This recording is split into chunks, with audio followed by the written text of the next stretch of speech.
Hey, what is going on, guys? Hope you're having a fantastic week. Today is Sunday Night Live. Excited to have you guys here joining us, hanging out for a little while. I think Jonathan just jumped in. I heard him. Boop. Yeah, let me pull him in. Jonathan, what is up, brother? Hey, guys. How are you, man? We just did the intro. Good. Good to see you. Eating. Sorry to be a little late here. You're totally we were wondering good, if you dropped a knife on your foot.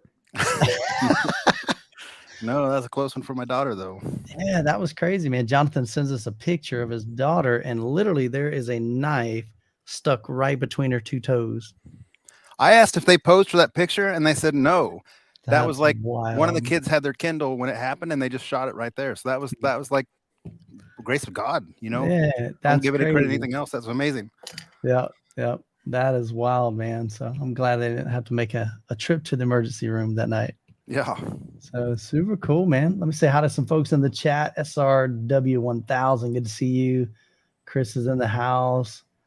Marv, John, Derek, Slick, Pedro, DC, Swiper, Billy's here. Michael, good to see you, man. DC, Jason Hart, Brian, Coffee. Everybody's asking about the topic, man. So this is kind of we don't have one. Nah, we're gonna have a topic. So this is kind of last minute topic, but we do have one to kick off. What's up, Nicholas? Good to see you, man. Mark's in the house. Did you mean to meet? What's that? If I could talk, did you mean to mute your mic? I guess you did. I did, because my dog was barking. I didn't want it to pass through.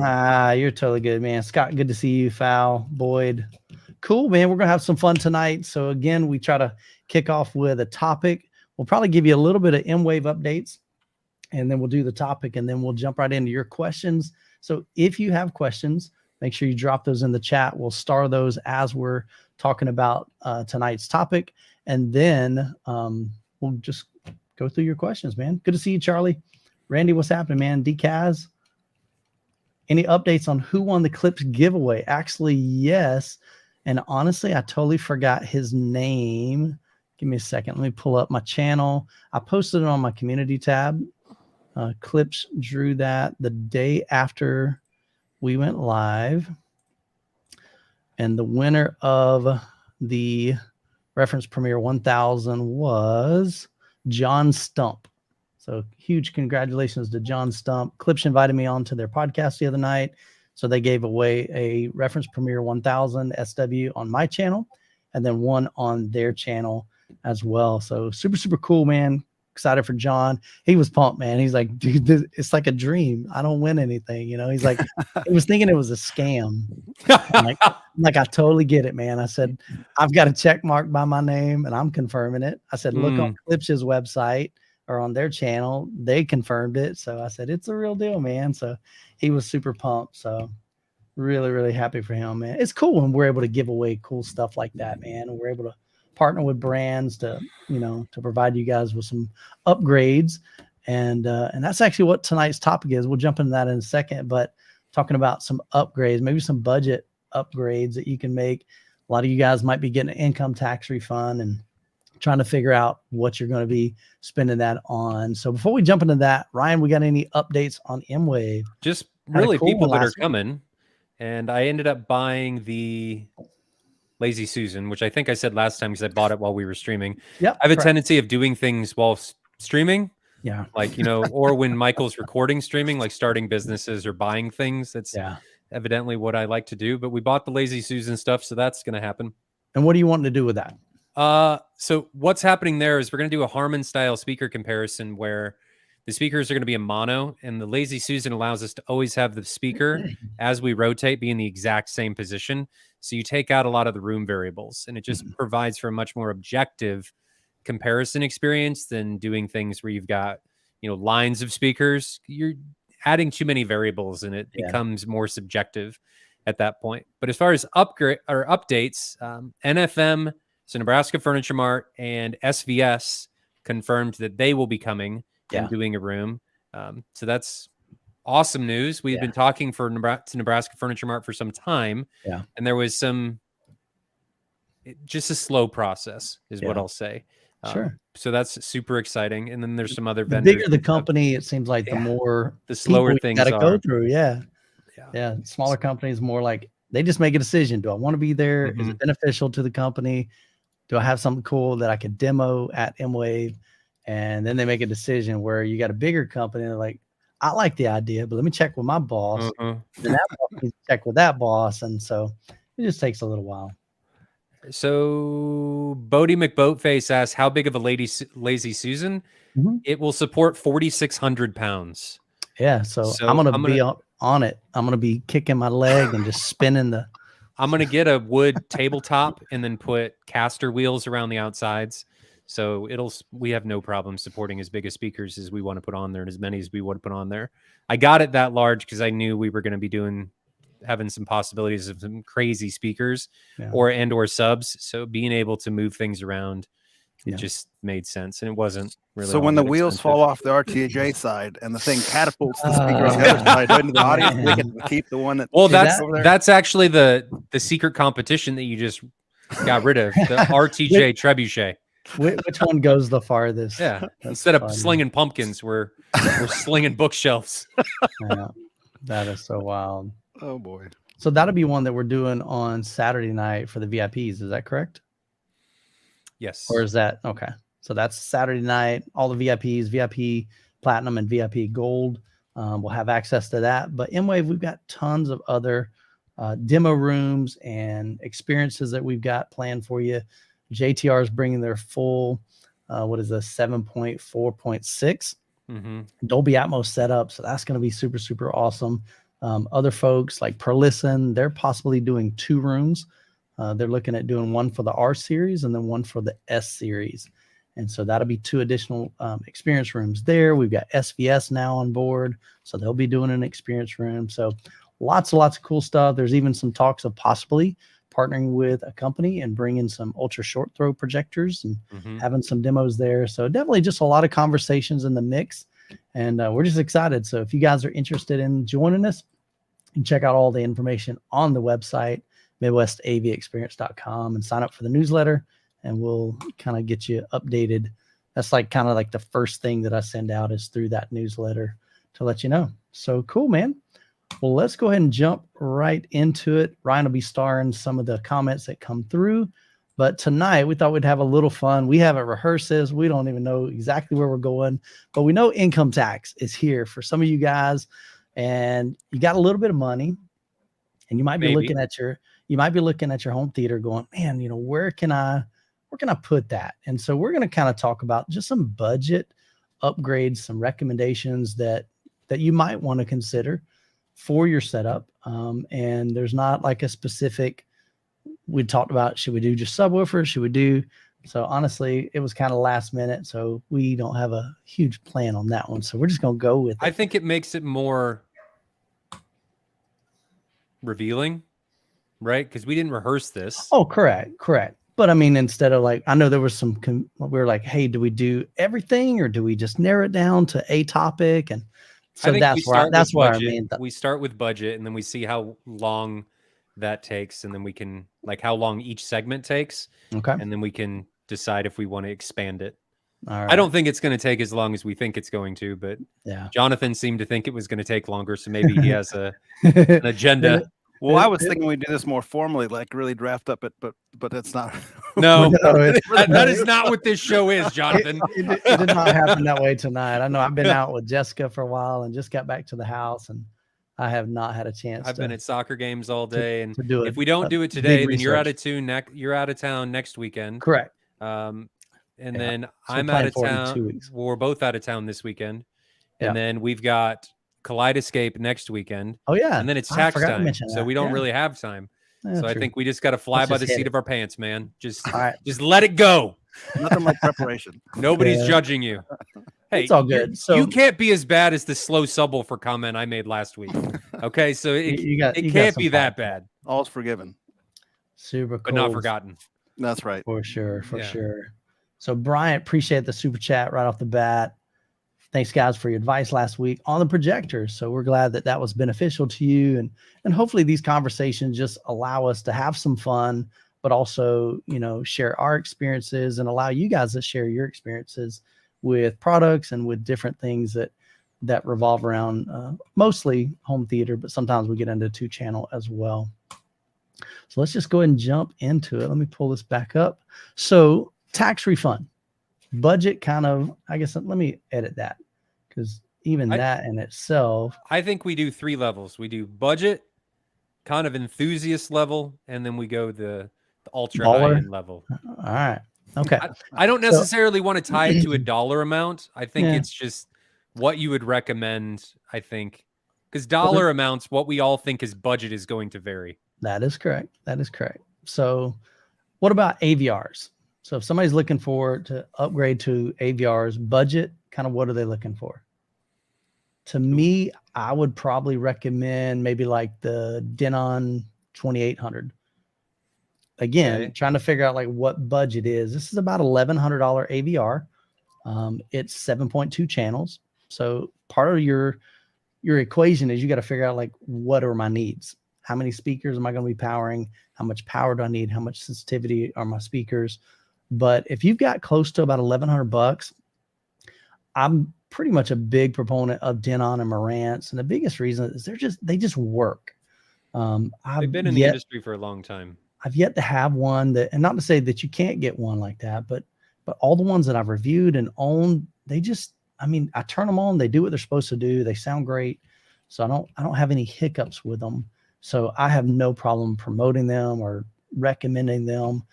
They've just been solid. And then the new ones, you know, the ones that just came out. So they're, you know, you've got not only all the codecs, but then you've also got the potential of direct live to be on there. So that's a good thing. So what would you think budget AVRs? Well, what's the difference between like a 2800 and a 960? Is it really just Odyssey XT? Is that really the main difference? Probably a tiny bit of wattage difference too. Yeah. Just kind of inconsequential, really. I guess Dirac's a pretty big difference there. Yeah. So it's what I always tell people, and you guys have heard me say this time and time again, is buy based on the feature set that you guys need. So whatever that is, if you don't need Dirac, or you don't need the more advanced versions of Odyssey, or you don't need the increase in wattage from the AVR, you're probably fine with something like a 960. If you need some more bells and whistles, start stepping up. But I think there is a certain level that I don't know that I would go below. I think there's an improvement with the better versions of Odyssey. You get better granular control. And now that they're coming with Dirac, I mean, I think that itself is not coming with, but the upgrade path is there. Yeah. And if you don't go that level, you're just, in my opinion, missing out. So the 2800 is probably where I would start. I think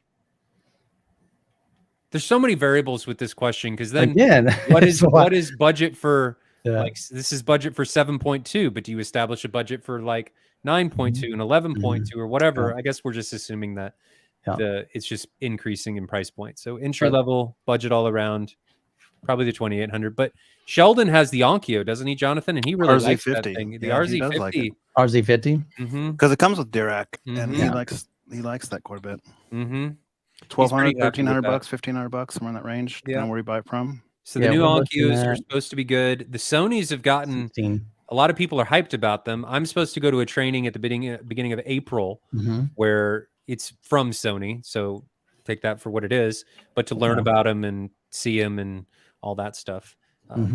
So that'll be super cool, but I can't really recommend them because I've never used one or seen one. But Onkyos come back as a strong contender, so I can't really forget that one. I don't know, 2800 Onkyo, both great. Even Pioneer now is coming with Dirac. So you've got I think it was the 305. 305, it's a 9.2 Pioneer Elite. So you've got Dirac Live. Now, would you recommend, and Jonathan, we can move to this after you answer. I'll just wait until after Jonathan answers, because I don't want to throw more onto this. All right. Yeah, I'm going to come at this from a little different perspective, because especially if we're talking on the budget end, I think the gains that you get from a processor go down to more like auto EQ if you want to use it, and then the channel count. I think an entry-level processor, because the wattage is immaterial, so a lot of people you'll see on the forums constantly, hey, this one's 75 watts and this one's 90 watts. Right. How much more will I notice 90 watts? Yeah, Well, the answer is you're not going to notice the difference there. If it's within the same line, like Denon. Because that 75 to 90 watts is less than a dB of gain. So one volume click on your main volume, it's really inconsequential. Anyway, where I want to boil this out is we did an auto EQ flagship comparison in 2014, and I think I've talked about this briefly before. We had flagships from Yamaha, from Pioneer, from Sherwood, from Onkyo, and from Denon. So we had 5 flagships, and then we had just a budget entry Onkyo, and it was an auto EQ comparison. So we're not. It was comparing the auto EQ, and the Onkyo had Acu EQ. Yeah. The crowd favorite of like 15 people was a little Onkyo. Really? And that was like a $500 AVR. Right. So what it boiled down to is it put a little bit more bass in its auto EQ retuning. And it didn't really EQ the speakers very much because the early versions of auto EQ, and this was the first Acu EQ, this was the first version of that, really didn't even EQ the speakers at all, if I recall, or very little. So people liked their bass, and that Onkyo established a little bit heavier of a house curve, and people liked it. You know, that won the darn auto EQ contest. So so the differences in these receivers are more along the lines of how your auto EQ turns out. And we talked about the variants of the bundled mics that are mass manufactured that get bundled in there. And so unless you're doing your own EQ, you're kind of at their mercy. Yeah. And then your channel count. So, you know, obviously a $500 receiver is going to have 7 channels, and a $4,000 receiver might get 13 or 15 channels. Yeah. It could have 7. How many you want. True. That's true. There are some of those. So I guess, to boil my point down, if you're going for a budget entry system, let's say you're 2,000, 2,500, I'm probably not going to spend a whole lot on an AVR. I see. Because I think you can get an entry level AVR that does a good job for 350 to 500. That's my opinion. Low channel count, 5 or 7, does the job. Spend a little bit more money on your speakers, because if you got a short budget, you don't want to just buy junk subwoofers and junk speakers. Sure. You want to have some decent. My only concern with most 300 to 500 AVRs is they're not going to have pre-outs. Right. Those guys that eventually those of you that eventually want to maybe just try to go down that route just to see if it makes a difference in your setup with your speakers, you just don't have that option. I have people all the time tell me, say, hey, Michael, I've got this receiver, and how can I add an amplifier to it? And I pull up the model number, look at the rear, and it's bare bones. There's no pre-outs. I'm like, you have a pre-out for a subwoofer, and that's it. So you can't physically, I mean, there might be some workarounds, but it's definitely not ideal. So I always recommend at least getting, if you're going to get a budget one, at least go to the bottom budget that has pre-outs, because I just run into so many people that at least want to try that to see if it's, you know, going to impact their system in a positive way. And you just don't have that opportunity is not available to you if you don't have pre-outs. And that means you're going to have to sell that AVR, buy another one. You're probably going to lose money on it instead of just spending a little bit extra to get that next model up that does have pre-out. So that would just be my only hesitation. And with those budget ones, the biggest struggle I see is just with, they just have a really small power supply. And so again, depending on your speakers, if you got efficient speakers, that may not be a big deal. If you're only running 5 speakers or 7 speakers, that's totally fine, probably. But if you've got some speakers that are hard to drive and you're trying to power 7 of them, man, it's going to run out of gas really quick. And again, because you don't have pre-outs, you just don't have that opportunity to feed it some more power without upgrading your AVR. So that would be my only concern against that. But again, you got to figure out what works best for you, what works best for your budget. If all you got is $500 and that's what you're willing to spend, figure out what is your best opportunity and what offers the most features, you know, and has a reliability factor, and go for it. So I don't remember what I was going to say now. Don't you guys talked for too long. Yeah. The other thing that you guys should be considerate of when you're doing your AVR searching is what kind of app support they have, because your mobile app is going to be pretty useful. And I don't have a whole lot of experience, so I don't have a whole lot of recommendations, but I do have Denon Marantz experience and Onkyo experience. Sure. And the Denon Marantz experience with the little HEOS app, HEOS, it's very good. Yeah. You like HEOS? I do. You can turn on anywhere from the house, play all the different sound stream things. It works great. I use it all the Maybe time. they changed it. I don't. Yeah. Mine's been a huge pain in the butt. I haven't used been it really very reliable often. and very functional. A lot when of was the last higher time end, you used it? Last year. No, I've been using it for 2 or 3 years, and I haven't had any issue with it. It wasn't a huge. It was just caused problems. Was your AVR wired or wireless? Because I think when I tried wireless one time, it was kind of spotty, but wired works real good. I don't remember what it was, but that's a valid point. App support and anything that you may not think of during the initial buying purchase or buying decision is something that should be considered. I'm always of the opinion, though, buy once, cry once. Spend a little bit more money up front, and I think it's going to pay dividends in the long run, especially for things like what Michael said with pre-outs. Just having those little niceties as you move up, and if the home theater bug bites you, to be able to keep that AVR and not have to buy something new, because AVR technology doesn't change all that much. I mean, there's not whatever 5 years, maybe 6 years. I should say things change, but it's not like a massive change where it's going to warrant going back out and buying something new. The recent one, and the only real recent one that I know of, is HDMI 2.1. Yeah, if you needed it. Outside of that, there hasn't been really too many huge ones. I mean, if you wanted DIRAC, I guess, or a different room correction suite, but I think people can hold on to these things for longer than they may think they can, and having upgrade paths available for you without having to resell it can be beneficial. But if you don't think you're going to use something like that, there's no point spending money on it. Sure. So you mentioned, you like, saving up a little bit more, spending a little bit more. So let's kind of transition and maybe just for simplicity, let's keep it to AVRs, because as you can see, this could be an all-night conversation if we go speakers and everything, so let's keep it for AVRs for now. Yeah. Okay. Fair enough. I think it'd be easier. So shifting from budget, so let's go kind of mid-tier, so these are definitely going to be, I would think, probably $1,500 plus, maybe $2,000 plus, somewhere in that range. Could be $1,200, but something definitely above $1,000. What would you recommend for kind of mid-tier? Let's say enthusiast level. Like, what would a typical enthusiast buy? Okay. Are we sticking with AVRs, or are we entering pre-pros here? I mean, it's up to you. I mean, it depends on I think you're just going, once you hit pre-pro, I think you're going to be above enthusiast. Fair. Like because once you add in the amplification for especially 9 or 11, that gets expensive. You just doubled that, that budget. So I think, again, and I hate be a broken record, but again, I like the Denon products. Denon 3800 or Marantz Cinema 50. I'm not sponsored by Denon at all. They don't even know I exist, I was going to say Denon 3800. So Ryan, you and I are aligned there. That's a real good, strong entry level. Well, because you're getting every feature. You're getting 9 channels of amplification, plus you can add 2 more via pre-outs. Yeah. So you can do 11, which is going to give you a 7.2.4, or is it 4 sub outs now? I'm gonna look at the back. I think they've gone to 4 sub outs on this newer model. 7.4.4, which is more than enough for most people. I mean, that's a lot of amplifier AVR for $1,500.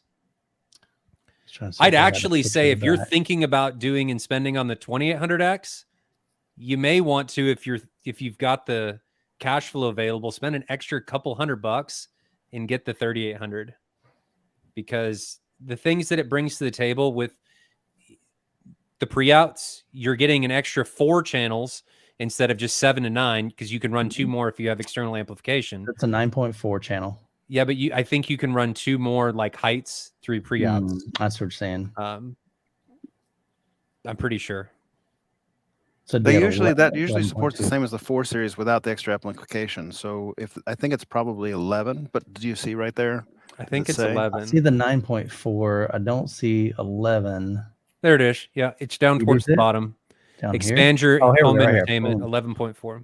Okay, processing. Yep. So you would need to have an external amplifier. But that gives you tremendous availability and pathways once you upgrade. And you don't have to transition away. It's got DIRAC available with it. Once it comes out, I think it's like a $350 upgrade. And then live bass control comes out later, which I think is another $400. DIRAC isn't cheap, but it's In my opinion, I think it's one of the best as far as room calibration systems go. If you want the Marantz moniker, go with the Cinema 50. I think you get a little bit more power, a little bit. I don't even know that. I don't think you would notice. And I think it looks better. I think it's got a better they're sweet base plate on it. It looks much better. It so does. We're looking at 2,500. So you gained a couple 3D, extra watts of power. Which you won't hear. I think you're paying for the Marantz name. I think you're just paying for the Marantz name. I know. It looks. I'll be honest. It looks a lot better. Awesome. I like it. I mean, yeah, but that porthole. That porthole's junk. It's useless. You're going up there and configuring on the porthole. No, but I mean, it's like looking at a wristwatch from across the room. It's so small. I get it. I'm not a big fan of that. Do you look at that? You have to. I mean, I look at my receiver all the time. So I missed that from my 6700 already because that display always looked over there, glanced over to see if my song was in Atmos or if my track playing off a computer actually moved into Atmos like it was supposed to, that kind of thing. Isn't there a web I can't see it anymore. You can pull down the little front panel and see it, and then you got two displays. But Marantz, I don't know. I thought they need to move away from that, in my opinion. I'm not a big fan. Isn't there a web GUI, though? Sure. You can use a web GUI. Just use the web GUI. I got to have my phone in my hand then. You're already using HEOS. Not when I'm doing my home theater. I have my phone away. Whatever. You guys are cracking me up, man. Whatever. All right. So there's dark. So dark Jonathan, take advantage of that. Epson he doesn't want to look through the monocle. What else would you recommend? Kind of mid tier. Well, I did the 3800. That was exactly what was coming to my mind, and Ryan said it too. Okay. I think that's the go-to B2. I think that RZ50 is not a bad choice, but you're back in the place where it doesn't have pre-outs. Yeah. Which is unfortunate. And I always get a little leery of Onkyo and their build quality. They had a problem for a while. They had some issues. It hasn't left me yet. Yeah. Yeah, I don't know if that. Certainly, I haven't read it on the HDMI problems in recent history, but for a few years there, not even just 1 or 2 years, like a few years there, it was kind of all over the forums. Yeah. And then I know a local parts shop owner who does repairs, and he said the parts they were sending in, I mean, just honestly, just speaking frank here, he said the parts we were sending in were the same stuff that was broken in the first place. It was going to last a year or two and break again. That's what he said. He said, this is junk. This isn't made right. Now, again, hopefully they fix that.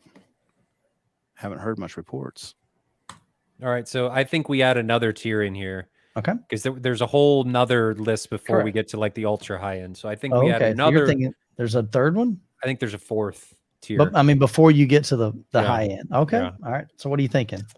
Hang on one second. Matt says the RZ50 does have pre-outs. It does.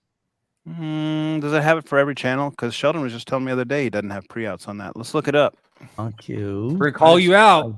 I just heard that from Sheldon just this week, I think. All right, let's take a look. Are we gonna call this guy out? Matt Buckmaster, or are we telling Sheldon he's an idiot? I don't think Sheldon's an idiot. I don't know. We'll see what we got on pre-outs. Maybe I misunderstood him. All right, we are not going to be able to see that probably. He's a gym teacher, though. It does have some pre-outs. Does it have all of them? Front, center, surround? Where do you see this? One, surround back, subwoofer. I'm looking at their website. Is it under general? Tuner? All right, let me see if I can zoom in a little bit here. Of course, zoom in doesn't do anything. Oh my goodness, no, I don't want more. 3. All right, so I see front, center. Dude, they have everything. Yeah. The surround. I must have misunderstood Sheldon because maybe he was talking about. I don't know. I must have misunderstood him. Dude, don't doubt Matt, sweetie. No, just when in doubt, blame Jonathan. Cool, man. Yeah. So that definitely. All right, so that'd be an option as well. Cool, man. Appreciate the clarification there. Just their build quality and their track history just makes me leery. See, Onkyo used to be the go-to. They did, but there weren't that many brands available. I mean, now you still had Denon and Marantz though, and that was it. I think the biggest thing that Onkyo used to offer when I started my home theater journey about 15, 16 years ago was they gave you all the bells and whistles. Yes. And it was like, man, you get all of this, like kind of like you said, though, they're giving you stuff you might not necessarily use, but it's cool that you got them. They gave you a lot. And I think originally Onkyo was great, but then they went through a time in like the when they got away from Odyssey 10 years ago, 5 years ago, and they it went just away kind from of Odyssey and went to their own thing, and then you just really didn't hear them. Nobody had Onkyo at the forefront of the conversation. Denon, that's when Denon and Marantz just kind of took over. Yeah. And then now other brands are trying to come back in by adding Dirac Live, and they're like, hey, we can be a player in this game. And so, we see companies like Pioneer that's trying to step back in and go, I think we can be a contender, So where would we go for a few $1,000s? Say 4, 5, 6 for an AVR? Or are you talking? I'm thinking processor at that point. AVR, pre-pro, yeah, any of that stuff. Yeah, we're kind of entering the upper echelon of the. Before you get to, I get it. I see what you're saying. Yeah, you're right. There is a tier there. See, I'm thinking that's like upper end, but not really. It gets way higher than that. It does. It gets way higher than that. I guess I don't think about that 4 tier because Youth Man ain't there. You know what I mean? So, but yeah, I think there's some great options out there. But if I'm going to spend $5,000-$6,000, I'm going processor. I mean, what would you get? I mean, HTP1 from Monoprice. That thing was rock solid when I reviewed it. How much is that thing now? 4,000. So see, I mean, maybe 4,500 for another couple $1,000, get you 11-channel amplifier, and you're done. I mean, I would absolutely have no problem recommending that route. The AV10. Marantz. It's 15.4. Marantz. It's got 3 more channels than the Monoprice does, and I think that's substantial. I mean, 16's great, sure, but when how much we push multiple subwoofers, I think it's having those extra channels is critical. Plus, the AV10 looks. It looks so nice. Good, unless you're Jonathan, you hate the porthole, and he's like, I can't see it. My binoculars when I'm sitting on my sofa. You need to have them in your pull-out chair when you're listening, so you can just whip out like a. But again, pirate telescope. Hold on, guys. Let me check the porthole.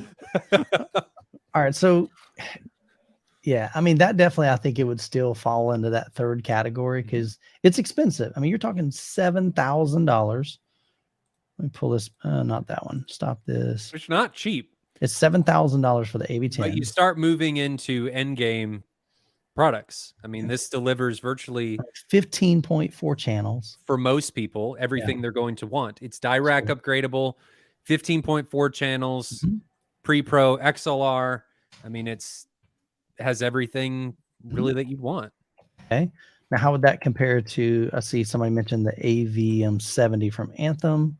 It's more like the AVM90. Okay, you have to go to the 90. AVM90. Really, you're trading off room correction. Just depends on the room correction you want. Arc versus. Okay, so the 90 is about the same price, $7,500, and you're getting 15.4. So so those would be definitely very comparable. So you're right, the AVM90 would be an option. But again, when you get to that point, you just got to remember this is just processor, so you've got to have amplification for 15 channels. So that's going to run you probably, I'm guessing, what, another $7,000? I mean, depending on what you go. You don't. You're like, but you certainly can. Yeah. And I'm not even talking high end. I'm talking about like monolith, 11-channel and a 7-channel. SRW 1000 says the HTP1 has BEQ. Correct. That's a good point.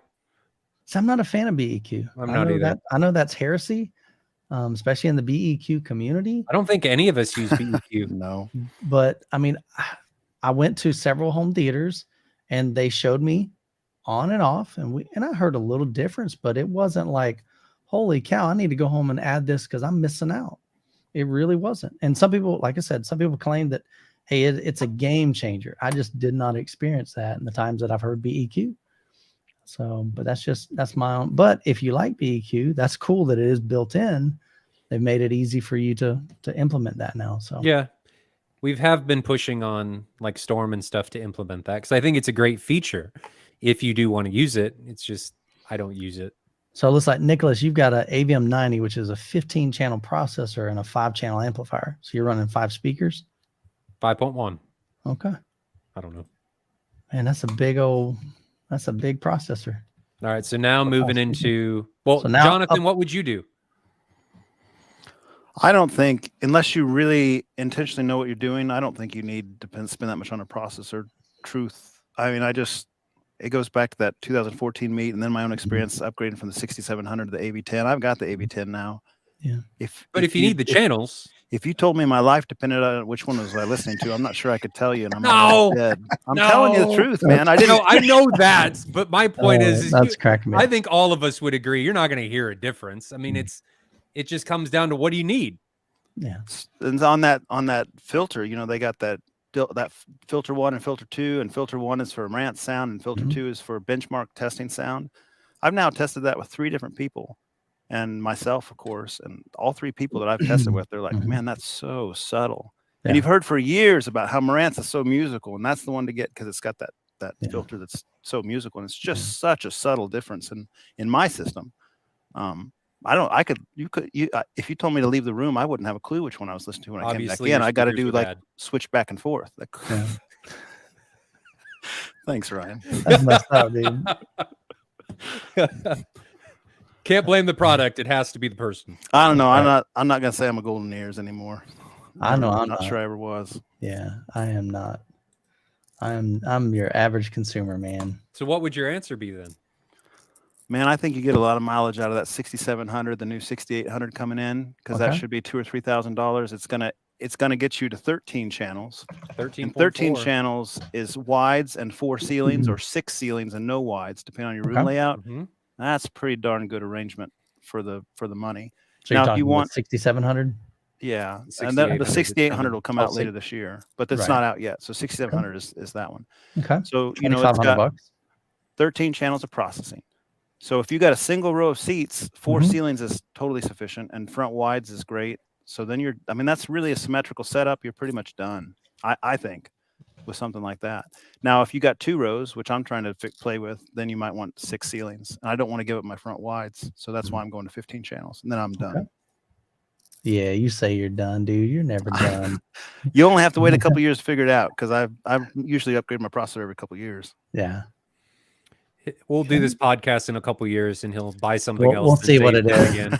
I'm done. I'm done. I'll put that back as B-roll. Yeah. So here's the question, though, fellas. Where do you go with sound from here? Well, I was reading a forum thread on this just yesterday. I was talking about the next thing will have to be ground speakers, like ground layer speakers. Is that really realistic? I mean, would you? I don't have much sound coming from the earth. No.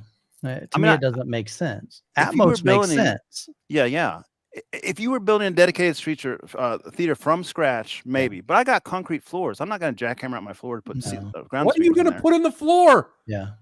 I think he's just conjecturing. If the next codec where else are we going to put them? So.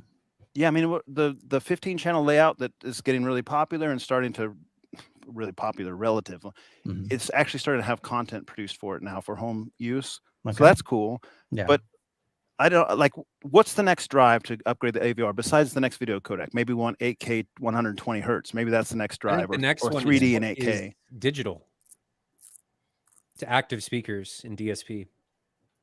I don't see that coming. Like AES or something like that. I think that's the next thing, because you see more and more companies starting to push it. Storm's adopted it. Chernov's on board with it. I think that's all right there, though. I don't think you're gonna. I don't see that coming anytime soon. For the standard AVRs and even the mid-tier AVRs. We thought a lot of things weren't going to be possible. It's true, man.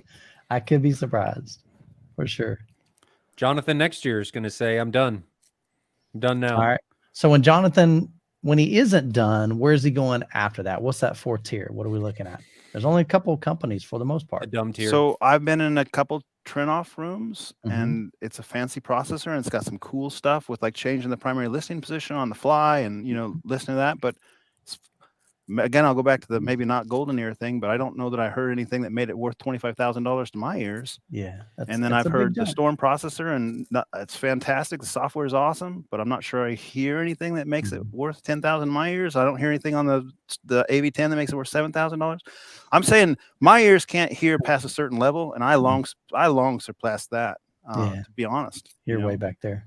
Yeah, I'm like, I'm on my tricycle. I think this is where I say that instead of putting this into levels of budget, enthusiast, advanced, whatever, and now addict or whatever the heck we're calling this last level, all that you need to consider is the options of what you're buying. Mm-hmm. What are you buying to fit a certain need? Like what options do you need on a product to make your theater happen? Sure. And this is what I tell people when they're buying Storm. And this is the only reason I bought Storm was because it had the features that I needed.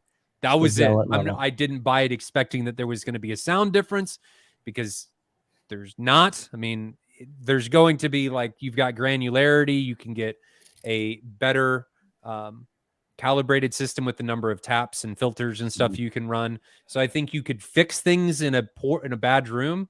But I really encourage everybody, instead of buying thinking that there's going to be an audible difference, buy based on the feature set or options that you need to accomplish a certain task in your room. I think Fancy's got a good point here. He says, I think it takes multiple rows over 2 in a theater room to justify maybe that crazy high-end processor. I don't know. Because you're trying to EQ a room for 9 seats, 12 seats, 15 seats. I've got 30 channels for 1 seat. Where's that at? Okay, so you're either the ludicrous level, the baller level, or you're the zealous level. I think there's something wrong with me level. Or maybe you're a ballless zealot. Ludicrous. Did he just call me ballless? That's what I think you meant to say that. Baller. I didn't say baldest. Baller. Ballless. Ballless. I'm missing. I'm a eunuch. I did not say that. I think it really, I encourage everybody to buy based on the feature set that you need, not based on you thinking there's going to be an audible difference. Yeah. Cool stuff, man. Definitely a lot of options. I think it'd be really fun to do another one of those comparisons. I know you guys did it at MWAVE, and I didn't really get to partake in that too much, to spend much time in there. I didn't either. I would like to spend more. This year it's going to be back, except it's going to be up the entire weekend. So you can go in there whenever you want. And it'd be good to have some people, like, if I can give some construction criticism, because I did go in through one listening session, but there was so many seats in there that you couldn't get a prime seat. So I was kind of like, I'm going to limit it because it's going to be up all weekend. Everything's going to be much smaller. Yeah, that's a good idea, because you want to kind of be in that sound bubble, if you will. And I clearly was not when I was listening to different EQs and We'll probably do like 9 seats close together, like 3, 3, 3, and then that'll be just a nice small section, or maybe even just 4, and just have them really close together.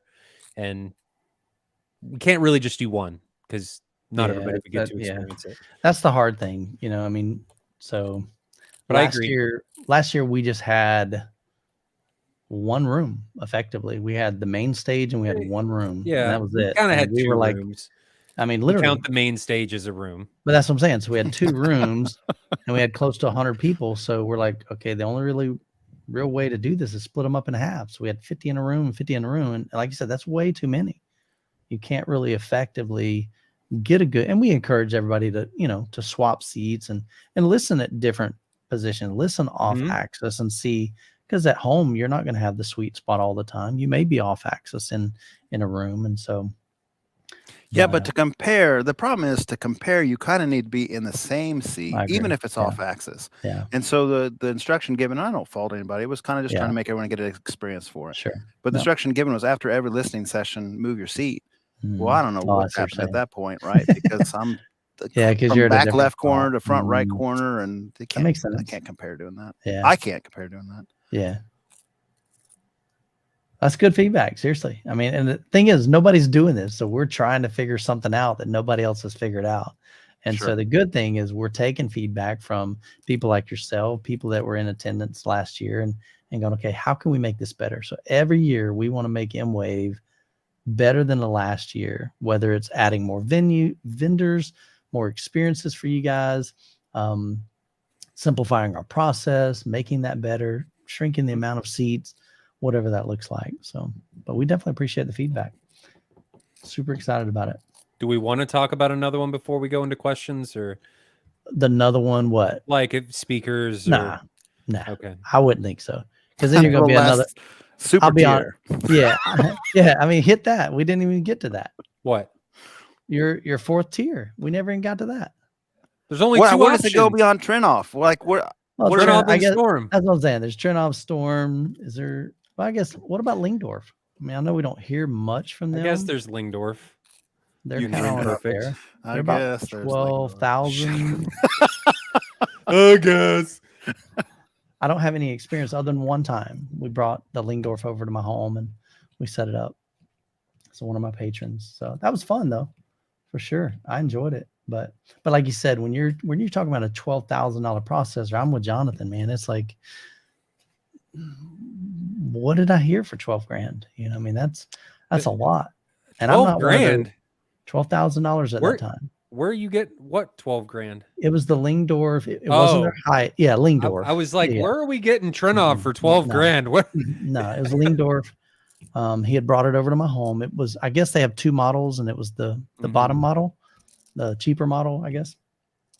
So, but it was, like I said, it was fun, but I'm just thinking, man, 12 grand, that's way above my budget and what I'm willing to drop on a processor. So again, I think it really comes down to what are your needs, how many channels, like how many speakers are you going to be hooking up to this thing, and then what features are you looking for in your room? Based on the use case. Mm-hmm. Yeah, I mean, the gotcha though is that they're not really adding much features beyond, say, the Denon 3800. They're just adding channels. Yeah, and all the codecs are there. So you're paying, like we talked about through the nose, you're paying through the nose for those last few channels to go from 11 to 15 or 20 or 30. Yeah, that's true. I mean, they got IMAX Enhanced, they got DTS Pro, X Pro. Oh, yep. Does a 3800 have DTS X Pro? My 67 DTSX maybe. I don't think it wouldn't even need it because it would only have 11 channels. You need it when you have 13 or more. So that's immaterial.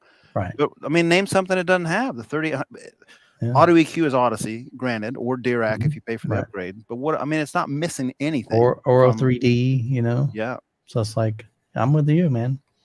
A lot of it is channel. Diminishing returns. Yeah. I agree.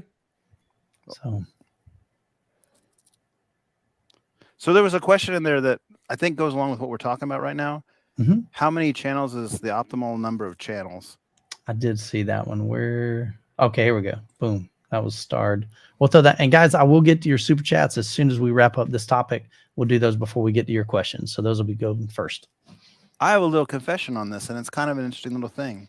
Okay. So Sheldon and I have been doing some testing back and forth, him and his room and mine, me and mine. And I think, Ryan, you might have decided you were going to try to do this. I don't know if I've talked to you since you tried it or if you tried it. But we configured our processors to have a 5.1.2 setup. So it's front, center, and rears, and then 2 ceiling heights. So 7 speakers. And then our systems to be the 11 or 13 channel that they are otherwise. And then you have a quick back and forth comparison function. So you're talking about I can do speaker A, speaker B. Yep. Okay. So I'm listening to tracks with 5.1.2 and tracks with 9.x.4. Okay. There's a difference. It's a really smaller difference than you'd like to admit. Let's just put it that way. Yeah. Because it's not that the stuff doesn't produce sound. They all produce sounds, and it makes a better sound stage to have it. That's definitely true. But when you think about the cost that you got to go from like a 9-channel AVR, sure. Even I mean, we're doing a 7-channel AVR really, because we're doing a 5.2, 5 bass, 2 ceiling. Yep. So a 7-channel AVR, we're talking $500, right? Right. To a 13-channel AVR, now you're at $2,500, $3,000, that type of range, plus all the extra speakers, plus all the other amplification. It might be something to worth the demo in MWAVE, just kind of say like, yeah, here's what you get, and it is improvement. What's it worth to you? It's not night and day. Right. I'll say that. That's good, man. And I love the fact that you're always willing to try things in your own home. Like, let's do a comparison. Let's see, do we hear? And you do a lot of that. I think that's really awesome. You and your friends, they come over and they hang out, just spend hours hooking this stuff up. How do we A/B test this? And I think what's great about Jonathan, it's so easy for us to try to justify why we spent the money on something. But there have been many times, Jonathan, that you have bought something that was quite a bit more expensive, and you're like, I'll be honest, man. I mean, yeah, maybe there's a difference, but it's unless it seats. Exactly. Yeah. But I applaud you because you're willing to put aside your wallet and the pride that comes along with that. And we do try to justify why we spent X amount of dollars on this amplifier, X amount of dollars on these cables, X amount of dollars on this processor or this brand new projector. And like how much difference did it really make? And at least you're willing to be pretty objective with that and go, it's not that big of a deal, as much as everybody's. It's pretty darn good with 5.1.2 with modern tracks. Diminishing returns. But I think that's cool. And I think that offers a lot of encouragement, especially for those new guys coming in. Mm-hmm. They look at some of these, even the home theater tours that I've done on my channel, and you'll see these big, massive systems. And you may look at that and go, man, I'll never have that. I think you're talking about, you don't have to have that. Right. You can have an incredible Dolby Atmos experience with 5 bed layer speakers and 2 Atmos speakers. Yep. You don't have to have a $15,000 processor. You can have a $500 or $1,000 AVR. Maybe you hook up an external amplifier, maybe you don't. And you get you some good speakers that sound good and kick back and enjoy it. And I think that's been my mantra from the beginning of my channel, is that I truly believe that everybody can have a home theater. Everybody, regardless of budget, regardless of the size of your room, regardless of what you have available. We moved into this home 16 years ago, and I had a 13-foot by 19-foot room. It was just empty walls. There's no closet. It was a media room on the floor plan, 10-foot ceilings. And I looked at it and I go, okay, it's smaller than the 15 by 25 that I was wanting to have, but can I make this work? Yeah. Do I love my theater room? Absolutely. Do I wish it was bigger? Sure. I mean, man, I'd love to have either one of your theater rooms. Y'all's is massive compared to mine, but I have what I have and I enjoy it and I make it work in my setup. And that's what I've always tried to encourage you guys to do. Whatever you've got. Bedroom, dude, I've seen a guy put a projection system in a 12 by 12 bedroom. He's got a 120-inch screen, all in walls, because he doesn't have a whole lot of space in the room. He has 4 theater seats, wall to wall. You can't get behind it without climbing over the seat. Mm-hmm. His amp rack's behind there. And he has an 18-inch infinite baffle IB sub in the front. Mm-hmm. So the back of the subwoofer is in the other room, firing that way into like the into the kitchen. He has like the home office. And he had, I think there's also 2 15s behind the 4 seats. He just wants a massage when he goes to sleep. So you can't tell me that, but you walk into his room and you are immediately transformed. You're like, or transported. I'm not in a bedroom. Not once did I ever sit down in that room and go, man, this is cramped or this is small. I'm walking in going, dang, dude, that's a 120-inch screen. This is awesome. There's bass that I'm feeling. There's tactile. And so it just goes to show you just got to get creative.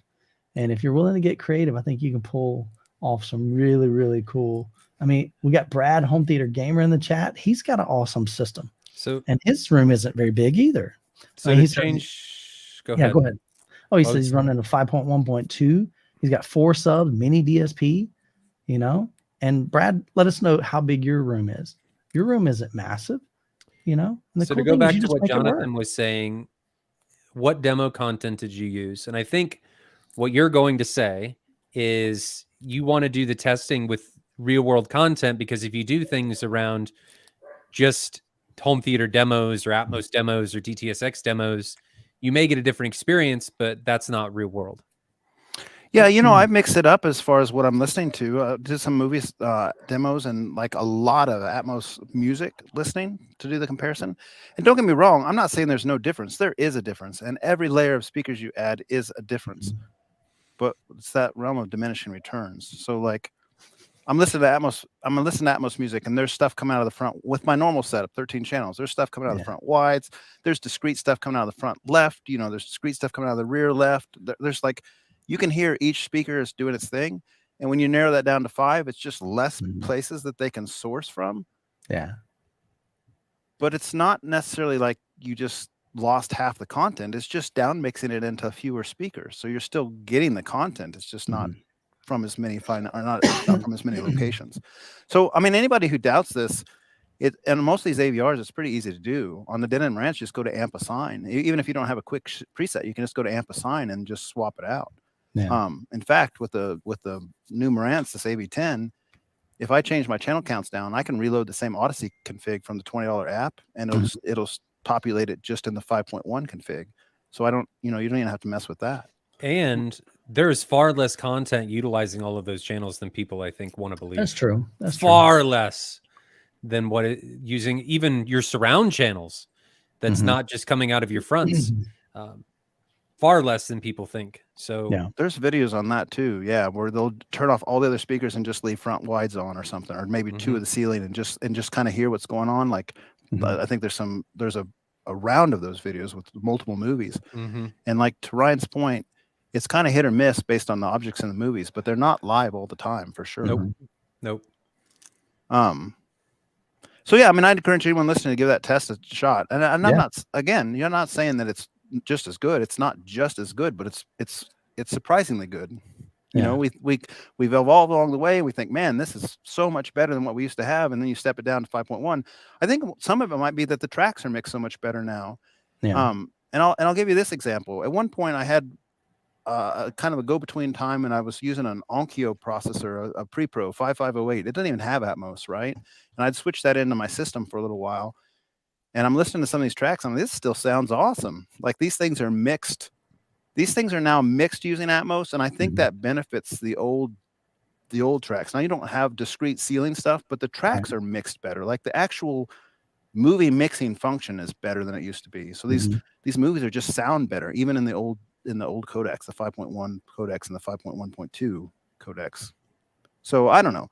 I just encourage anyone who's doubtful, just try it. Try it, yeah. I think that's great because it doesn't hurt to try something like that. It doesn't cost you anything. Just change it. Like you said, if you've got amp assign and you can swap that out, then go for it. Cool deal, man. Time for questions. Right. So first thing, I need to jump on these super chats. You guys have been blowing it up. Appreciate that. Thank you for the love. So let me go through these real quick. So Brian Wilson, appreciate the $2 super chat. He said he ended up buying the NZ3B. Now, what's the 3B? I'm not familiar with that one. I think it's a rebranded BenQ. Okay, NZ3B, JBC, NZ3B. I can pull that up. I haven't seen one of those. I've heard of them, but I have not seen them. All right, I'm gonna pull this up here. NZ3B uses a blue laser light source. Okay, so it's $3,500. So it's not a laser because we've got I'm sorry. It is a laser. I'm looking at lumens. I was thinking of hours on the bulb. So a laser projector, 4K native. Nice, man. Yeah, I'm not familiar with that model. You got that 20,000 hour bulb life. Sweet, man. Congratulations on that. Yeah, I'm not familiar with that model. All right, let me come down here. I want to make sure I don't miss anybody. Composited Favorite says, appreciate the $10 super chat. I have a small room, 5.2.2 Denon 3400H. Subs are SVS SB16s. Those are beasts. And I'm looking to upgrade the front soundstage LCR from ELAC B6 version 2s. He's looking at $3,000, but can stretch to about $5,000 for LCR. Any suggestions? So he's got $3,000 to $5,000 for 3 speakers. That's a pretty significant budget. So what is he looking at for $1,500 a piece? I need to know what he doesn't like about his ELACs. What's he want to change? Well, so maybe let us know while we're talking about this. Composited, drop in the. And you want in walls or on walls or floor standing? What do you want? Give us a little bit more context in the chat. What don't you like about your ELACs? We're going to probably guess that they're not keeping up with your SVS subs, perhaps. You're not feeling like they're getting loud enough is the guess, but So the You tell us. B6s, okay, so those are bookshelf speakers. Right. Okay. Elacs have a good sound. I've always liked the sound from those when I've heard them. So they're 87 dB. So they're not very efficient. So they're probably like their max output's going to struggle. Max power handling is 120 watts.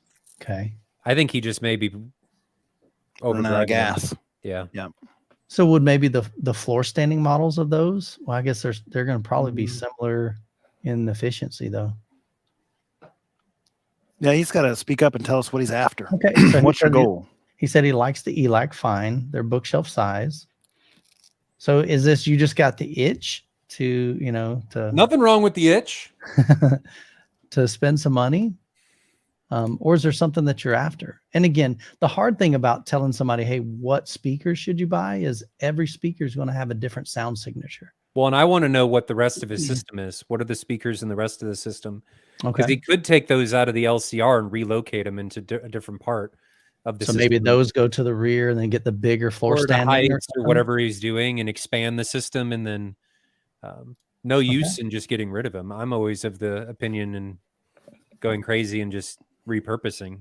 Sure. But I'm the crazy guy that drills into my speakers and hangs them from the ceiling. Yes, you're little nuts.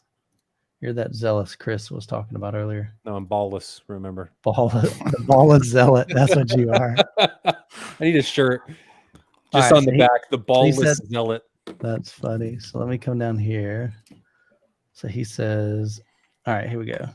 So he says, I'm looking bookshelf size. ELACs are good. Just wondering if there's much to gain from $3,000 to $5,000. So he does have the itch. So part of what you're going to spend on the, by spending $3,000 to $5,000 is probably going to be cabinet. They're going to look a lot nicer. They're going to have a nicer finish to them. You might be able to get some cool wood, real wood veneers kind of thing. So part of that you're going to be paying just for the aesthetics of it. But like I said, I personally haven't heard ELAC, but they get great reviews. And especially for the money, they're just super, super affordable. Chris, you're not right. MWAVE t-shirt, baller zeal. Ballless zeal. That'd be. I think my recommendation to composted favorites would be to go to a show like Exponent where they have like 600, 800 rooms. I mean, they take over a whole hotel effectively. Sure. Well, and there's 50 rooms per floor, and you can go and listen to a whole lot of different speakers and see if everything tickles your fancy. Now it's not necessarily going to be ideally set up. They're hotel rooms. It may or may not be ideal for acoustics and everything, but you can still tell the difference between the speakers, and you can still come away with favorites. I mean, I've been there a couple years, and I certainly had my favorites when I was there. So I think that's a good way to get experience to a lot of different stuff that you might not otherwise come across for years and years and years. Yeah. And a ticket's what is an Exponent ticket? $50 or something probably. Yeah. For the whole weekend. Yeah. And then, you can fly in for a single day, and and it's such a big event that the hotel will have a shuttle going to and from the airport. And this isn't to take away from MWAVE, but MWAVE is a different beast than this. It is. They're like two. They have a different primary function. Yeah. Yep. So you buy a single day plane ticket, you fly in, you take the shuttle to the hotel, you walk around the hotel and spend a day and fly home that night. I did a day trip like that. It was awesome. I loved it. Yeah. I totally recommend it. You can come hang out with us in Exponent. I'm going with a couple of the guys here in Kansas City. Yeah. So that'll be fun. As far as recommendations, I think you're just running into a power wall would be my guess. They're not overly sensitive and they don't have a huge amount of power handling. My recommendation, and you're way up there on price point. I don't think you need to spend anywhere near that, especially if you're going with bookshelves. I'd say the new Martin Logan Motion XT line, the B100. Somebody mentioned that. I mean, you're at a 93 dB. Granted, it's probably lower, but so are those ELACs. Sensitivity with up to a 250 watt power handling. You're getting a folded motion tweeter, an AMT, which, in my opinion, I've fallen in love with. So you're getting controlled dispersion, 90 horizontal, 40 vertical. I think at that point you're getting things and changing things that I think are going to be conducive into a listening experience. But if you don't feel like you're missing anything, I don't think there's any reason for you to spend money. Yeah. And like I said, unless it goes to like the floor standing and then moves those to the back or something, or adds those an additional, channel surround backs or something. But if he has subs, I don't know that he's really going to gain a whole lot from floor standers. He may not.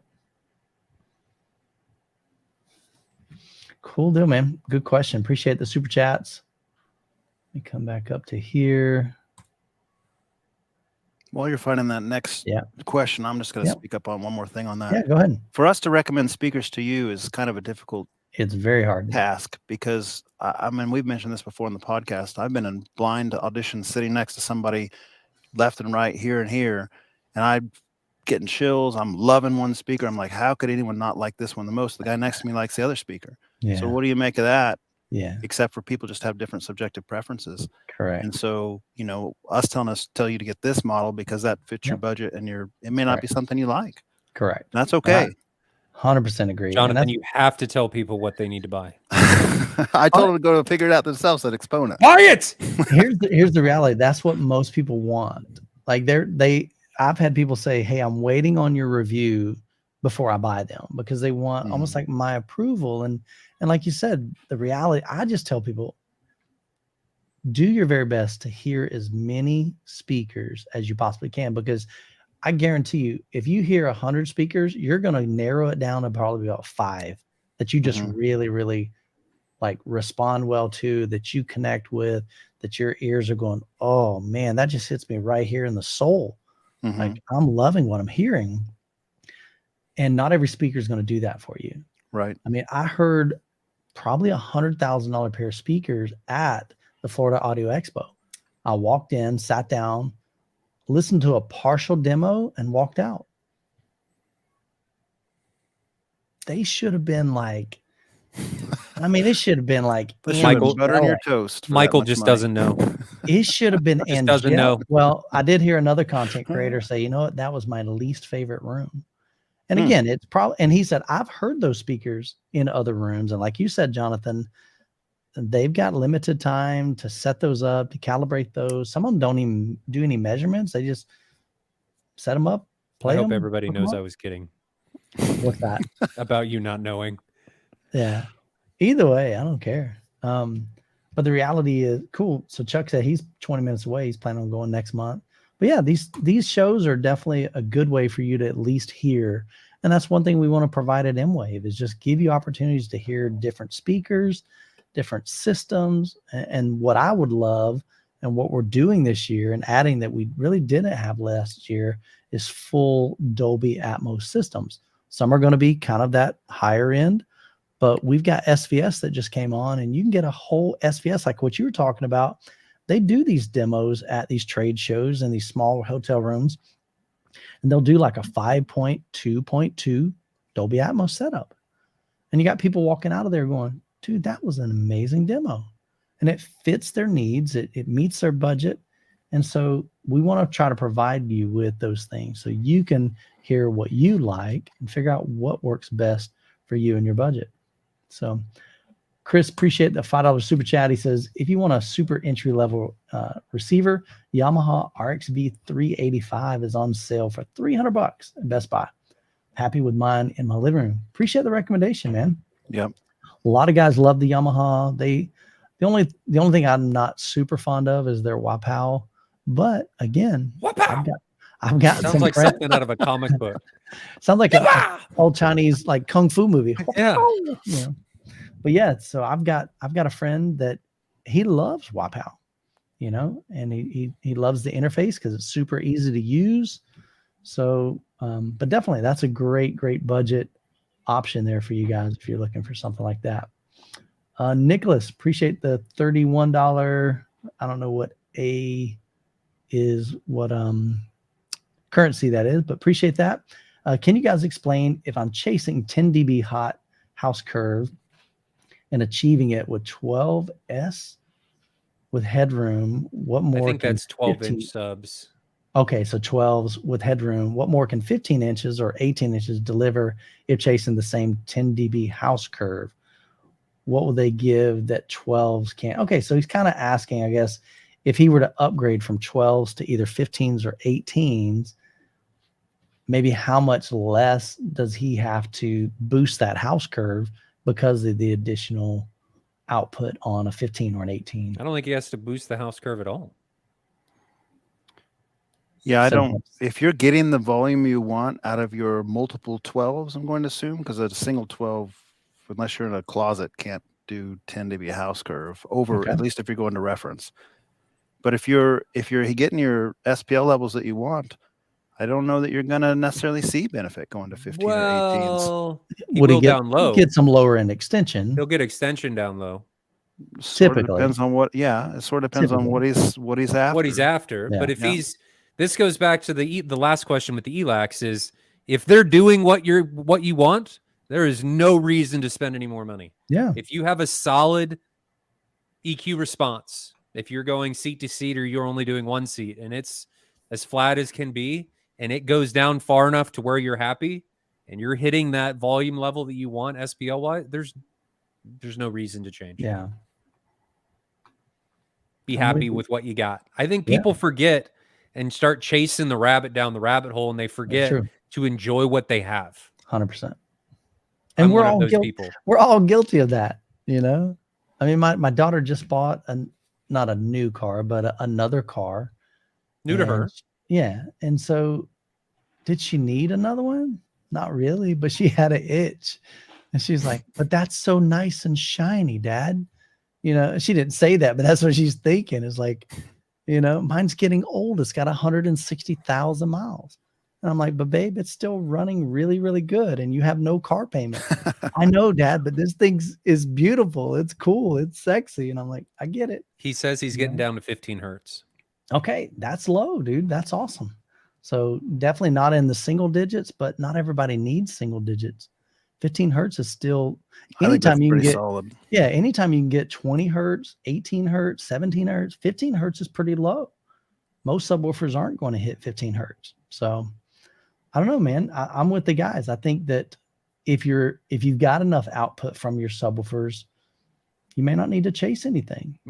So I would maybe be careful based on how you're measuring this and then comparing it to how you're listening. Because it may measure well with the volume that or the SPL that you're taking the measurement at. But then if you push that volume up and the 12s aren't able to keep up at that volume, you're not going to have the same experience. So just something to think about and something to maybe put into practice. Try and take the measurement at what you're listening at and see what that frequency response looks like. Because those 12s, that's one deciding factor when you're looking at 12s comparison to 15s, 18s, and moving on up. The increased surface area, typically with the better drivers, you're getting better excursion, you're getting better, a lot of different things. The output that they're capable of before they run into any type of distortion is exponentially better. So I encourage you to take a measurement at your listening volume and see what that is, and not necessarily take it at a low volume, because you may get a flat frequency response down there, but then they may run out of gas up top. Yeah, I have the same suspicion, Ryan, and I kind of mentioned that by saying it's probably a very either small room or, you know, you have a lot of 12s. Yeah, well, that's why I said that. But to Ryan's point, you can do a thing called compression testing, Nicholas. Take your mic, start it at like, you know, a quiet level, start at like 75 dB. Increase your main listening volume, take a frequency response plot, increase your main listening volume by 5 dB, overlay those two plots. If you're using REW or OmniMic, overlay those two plots and make sure 5 dB stays across the entire board. As it goes up and down, it's still the same. It's like an identical parallel. They're in parallel. Like then do it again 5 dB. See if the thing stays the same. And what you're doing is you're going to keep increasing that until that line's no longer in parallel.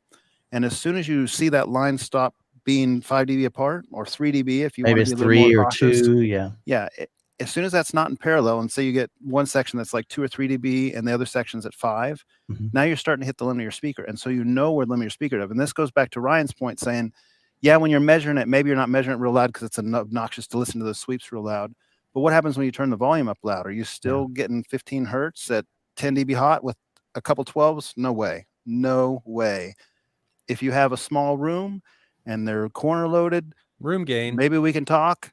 But if you got a big home theater space and you think hey, I'm doing 15, I'm doing 10 dB hot in a giant room with a couple 12s, that ain't happening, man. You may be getting some rumble in your bumble, but you're not going to be getting any of that chest slam. Maybe at 75 dB or 10 dB hot with no problem, but not at 115 with 10 dB hot. That's asking for 125 dB out of those subs at 15 hertz, and physics doesn't allow for that in a big room.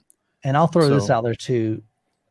I don't know if I've run in, and I'm sure there are guys that have done that. There's exceptions to the rule, but most people, including myself, that have gone from a 10-inch or a 12-inch to a 15, and then have gone from 15 to an 18 and experienced that in our own rooms, I don't ever see somebody going back the other way. No. You know, now there's exceptions too to this, because I just talked to someone this week who was saying, hey, I use a HPF at 25 hertz. He says, I don't like anything below 25 hertz. I think that annoys Interesting. me. Dry. So he's got a couple 15. He's got a couple 15s now. And he said, if I don't like anything below 25 hertz, is there any point in upgrading them? No, not really. I mean, you're probably already getting everything you want above 25 hertz with those. Unless you want more output. Yeah. So I mean, if you're measuring your decompression sweeps and you're where you're at, no needs to upgrade. If you see that you're coming up short of what you think, then go ahead and add more subs or upgrade your subs. Great question, Nicholas. Again, appreciate the super chat. So there's several more that came in. So let me scroll down here. All right, Bob Gray, appreciate the $5 super chat. Have any of you heard the TRW17 rotary subwoofer? Love your opinion on them, since they can play down to 1 hertz. So I've heard of rotary subs, but I've yet to hear one like in person. TRW17. What is this? That's a mythical unicorn. They're so rare. I don't think I've ever run across anyone that has one. I've heard of them, read about them, but all right, I'm trying. Okay, so they look really bizarre. 150 watts. Yeah, I'll show you. They're definitely different. So they look like a fan. That legit is the subwoofer. It's the oddest thing. I've seen them online, but I've never heard one. So I have no experience with them. A lot of guys, and I have no idea, like, what do they even cost? Are they super expensive? Are they affordable? Let us know in the chat how much that thing even runs. Yeah, so see right here. Man, 1 and 3 hertz. It's pretty crazy. But I mean, that's talking about a wife acceptance factor. Way. It's got a -30 wife acceptance factor. Yeah, I mean, it's, again, I've heard. At what volume is he getting 1 hertz? I don't know. I mean, what does it say right here? Well, it says he's getting 95 dB. Yeah. Yeah, but you're getting down to 1 hertz. You're going to need exponentially more power to be able to get down to those lower frequencies. But this is just a fan, Ryan. So it's not going to use the same thing as like a piston-driven mechanical driver. I guess that's true. Yeah. I mean, like I said, I've heard of them, but I don't know, and I have no idea, like, where do you buy them? How? Oh, here we go. Maybe this thing at the bottom it tells you. It's only $12,900. And if you want to control the motor, you need another $450. Then if you want the amplifier with it, there's another $1,000. So yeah, so it's going to cost you $21,000 to $25,000 to get a single digit. I'll be honest, I will take my JTR RS2s or Ryan's Captivator 4000s any day of the week for $25,000. Shameless plug, JTR. I'll be honest with you. I mean, there's nothing that fan there's nothing that fan offers to me that would justify that amount of price difference. And again, like, where are you going to put that? I mean, well, and what would your frequency response be? You'd have 1 sub. Yeah, seat to seat would be not that great. And I didn't do any of the math to check this, but you'd have 8 24s at that price point. Correct. Yeah. I mean, that's So again, Bob, I think it's one of those. It's not for everybody, for sure, and it may be a great fit for some people. And like I said, I've heard of rotary subs for a long, long time. I had no idea how much they cost, though. But man, to gain 4 extra hertz, like, mine are flat down to 5 hertz in my room. Solid output. More output than I ever could use. And, because I'm not blowing up my room like these nuts here. I mean, they're willing to crack tiles and break stuff. I've got videos on my channel of them talking about that. I'm not willing to go there, so I don't need an extra 4 hertz for me personally. I ordered 3 more.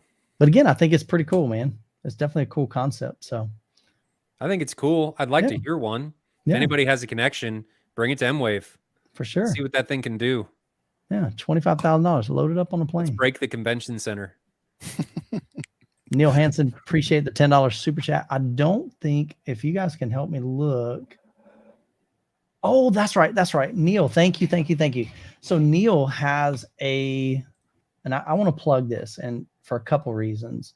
Let me find where you said it. And if you guys can help me look in the chat for Neil's comment. So he's got a group called the Tri-State Home Theater Group. And the cool thing is he's doing what you guys do in the Kansas City area, and that they're trying to do monthly get-togethers. And so I am always willing to promote that. Here we go, right here. I found it. So Neil, super appreciate the super chat, but I really am grateful for you guys willing to get together to do some of these fun comparisons that Jonathan does in his own home and Ryan does in their own home, and just to have some fun, man, to connect with some guys, to hear different systems. That's another great way for you guys to figure out what your ears like. You may go over to somebody's home and go, holy cow, I've never experienced single digits. Go to somebody else's house. Man, I've never experienced near field subwoofers. That was really cool. Or maybe there's tactile transducers, butt kickers, things like that. Jonathan did that to me. It's dangerous. I've never seen a native 4K projector. Guys, go into other people's houses and homes with caution, because your wallet may leave a lot later. Man. Yeah. Okay, so Neil, thank you. The get-togethers are great. Yeah. But they're dangerous. They are, man. But it's a fun dangerous, man. And then you can take up an offering to fund it. I mean, it's awesome, you man. Just leave a collection plate at the door. Everybody, they come in, they drop some money, and that'll fund your next upgrade. It may be fun when you buy it, but it's not really fun explaining it to the significant other. True. So anyway, where I'm going with this is if you're in the tri-state area, and I don't know what 3 states that is, but you guys that are in that area, you know what that is. Definitely just look that up on Facebook, Tri-State Home Theater Group. And Neil would love to have you, man. So they're already making Google plans. Foo was not very good. I tried to look that up to figure out where it was too, Michael, and it didn't. What is Tri-State? Where is that? Pull up Facebook and let me find the Tri-State. It may say on their group, Tri-State Home Theater Group. Let's pull that up. Okay, New York, New Jersey, Connecticut. So kind of in that area. So if you're a strange name, right? Because there's a lot of places where Tri-State would exist. Yeah, that's true. Hey, man, don't knock him. But that may be what they call it in their area. Sure. I know the Carolinas have something like that. There's like 3 or 4 states that are right in. They kind of meet together. So, but yeah. So if you're in those areas, definitely look them up and join their group, man. Yep, get connected. Cool. I love it, dude. Appreciate it. All right, back over here. Composited favorites. He says, thanks for the input. Appreciate the $5 super chat. Speakers are very personal. You're totally correct. Speakers are very personal, and those are very subjective. He says, I have no clue what brands to listen to or to research online, so you guys are a massive help. Again, try to find it. Sometimes you can go to an audio store that's local and listen to them. Maybe they got B&W. Maybe they got Definitive Technology. Maybe they've got, Martin Logan's. And try to find, that would be my first, see if there's anything near you. Sadly, in Florida, most of those shops, man, are long gone. Best Buy has a lot. Yeah, but most of them, they're not set up very well. No, but if all the speakers are set up similarly, yeah, true. It can be okay. Yeah, sometimes you got to take with what you can get. Yeah. What? Sure. Best Buy's terrible. They are. I know.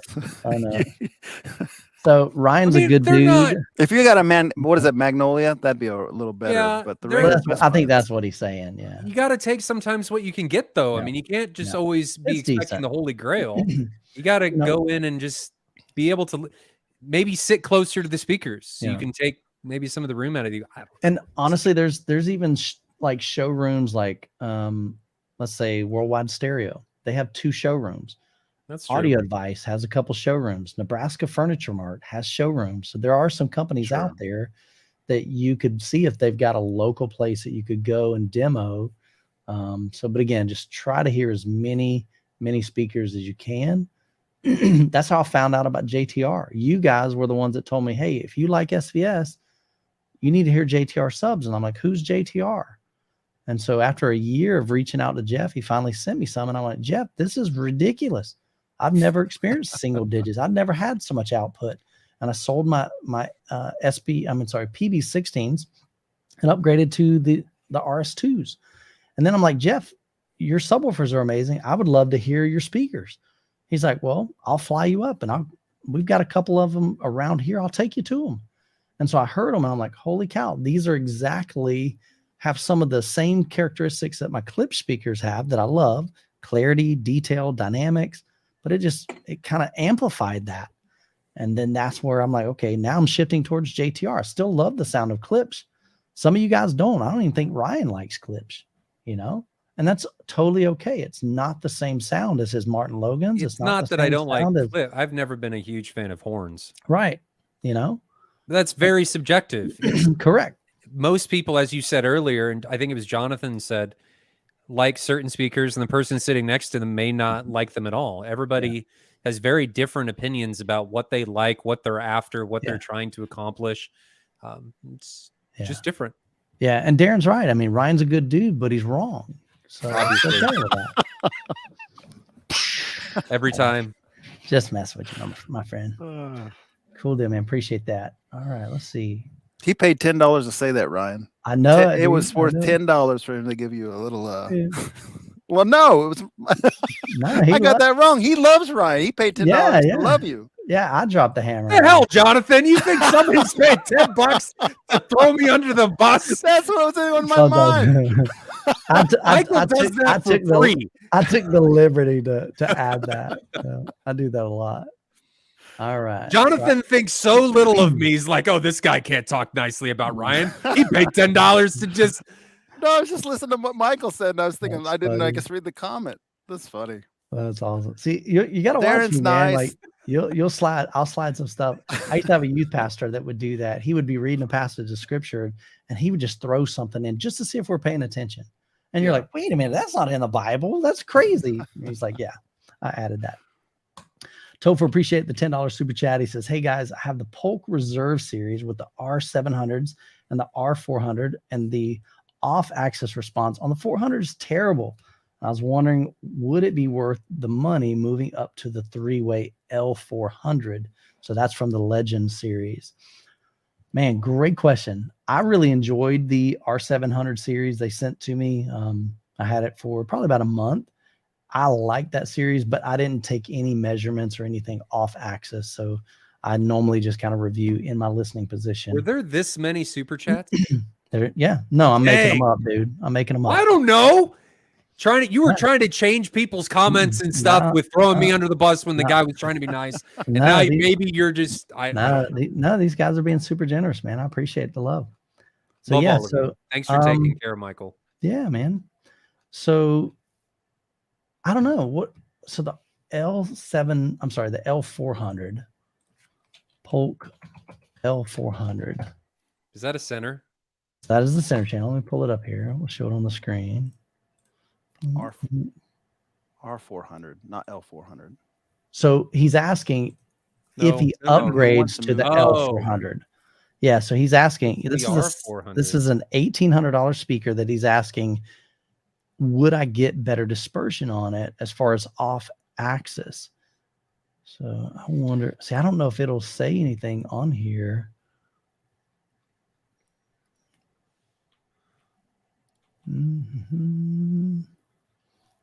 So there's a great video by Aaron's Audio Corner on YouTube called Why Most Center Channel Speakers Suck. Yeah, I remember that one. Watch that. It talks about why two ways are inferior to three ways off axis, which I think is the root of your question here. So, and this is a three-way crossover, the upgraded one. Mm-hmm. So his question is, hey, if I upgraded this, would I get better off-axis response? I'm looking at the comment here. Sorry, am I laughing at this question? Yeah, I mean, if I don't know. I'm not gonna pretend to know the R400. Let's look that up. Is that a two-way? I'm assuming it's in my two-way. room anymore. All right, so let's see. That's the comment I was laughing at. R400. All right. So in comparison, pull that one up. Does it even say if it's a two-way or a three-way? I think I can just do it from here. R400. You guys can still see that, right? Where's the speaker? Where's a picture of the damn speaker? Right here. That's either a two-way or a 2.5-way. Yeah, so it can't be a three-way. I mean, there's no way that's a three-way. That's a $650 speaker. So he'd be over doubling his amount. Let's come down here to the specs and see if that is a two-way. It's a two-way design. How did you? I'm sorry. That is not it. I was like, how did you find that so fast? No, that's two speakers, not two-way. I'm betting it's a two-way. Well, here I think it is because it's showing a mid-range and a tweeter. So it's only showing two crossovers here. Yes, but like the Martin Logans do the same thing, but they're a 2.5-way. Oh, okay. But it's not a three-way though. No. 2.5-way will do pretty good at mitigating that. Okay. But I'm betting that this is a two-way. Okay. So again, that's a great recommendation. So look up Aaron's Audio Corner. Check him out on YouTube, and he does have a video called "Why Most Center Channels Suck," something to that effect. So check that one out and see if that definitely gives you some advice on the differences there. It's a 35-minute video, but it's a wealth of knowledge. Yeah, Aaron's a super. Yep. Go ahead. Yeah, he's a super great guy, and he knows his stuff, man. And the cool thing is he's got the tools to be able to measure true, like, what are these things? How do they measure off axis? How do they differ? So he's got the big clipple. Definitely just a wealth of knowledge there. Cool. So Eric says he was going to recommend Aaron's video as well. Nice. I'm trying to get him to come to MWAVE. Okay, so Matt had a question and kind of tying into that. He says, "Wait, what is a 2.5-way?" So the 2.5-way means that the tweeter, if I'm understanding this correctly, the tweeter plays one thing. One of the woofers will play. That would be a three-way, wouldn't it? The mid frequency, and then they'll both play the low frequency. Oh, that's what you're saying. Yeah, I've heard of 2.5-ways, but honestly, I don't know the difference. I've heard most of them are 2 or 3 ways. So appreciate the super chat there, Topher. Hope that answers your question.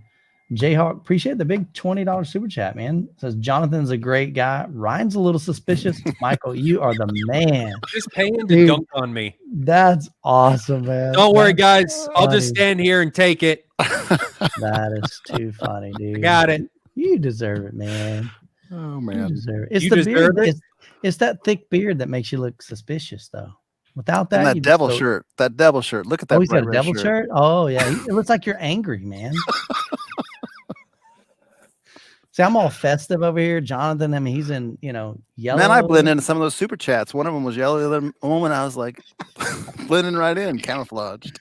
Couldn't even see, man. That's hilarious. Look at Ryan getting mad. We love Ryan on most days. I'm not mad.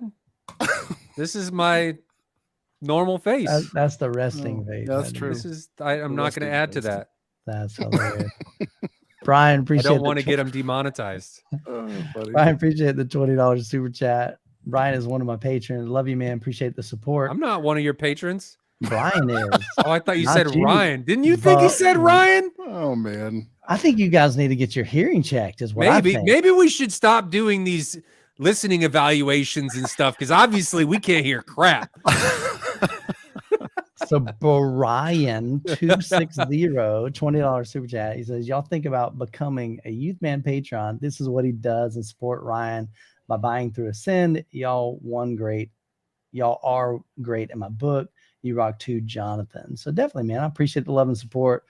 Brian we have lots of conversation, and that's one way. It's hard for me to answer every single comment, every single DM, every Facebook message, but I answer every single patron message that comes in. And so me and Brian have had many conversations. And normally they go something like this. I just bought something else from Brian. I know it's crazy, but I haven't even opened up this box, but I'm buying this from Ryan. It's hilarious, man. But he's getting some awesome stuff. And I can't wait to see your system, man. It's going to absolutely rock. One He's day. looking at a Perlison. I think he's got some Perlisten R series, I thought, didn't he? And he's just ordered the NZ9 from you. No, not yet. Okay, so I've got one on order for him. That's what I mean. Yeah, but he doesn't have to pay until it comes in. Yeah. So he's getting an NZ9. Super jealous, man. That is a beautiful, beautiful projector. You're gonna love it. So super cool, man. Appreciate the love and support. Guys, the super chats. We're never going to get to anybody else's questions if you keep doing this. That's the whole one. That's the whole one of them, man. I'll hit them all day long, dude. Blue Boost, appreciate the $5 super chat. Wondering your opinions on cinema speaker use in home theaters, particularly JBL, which is Jonathan's alley, C222. C222. Let's look it up. These the JBLs are not good speakers. JBL Get out.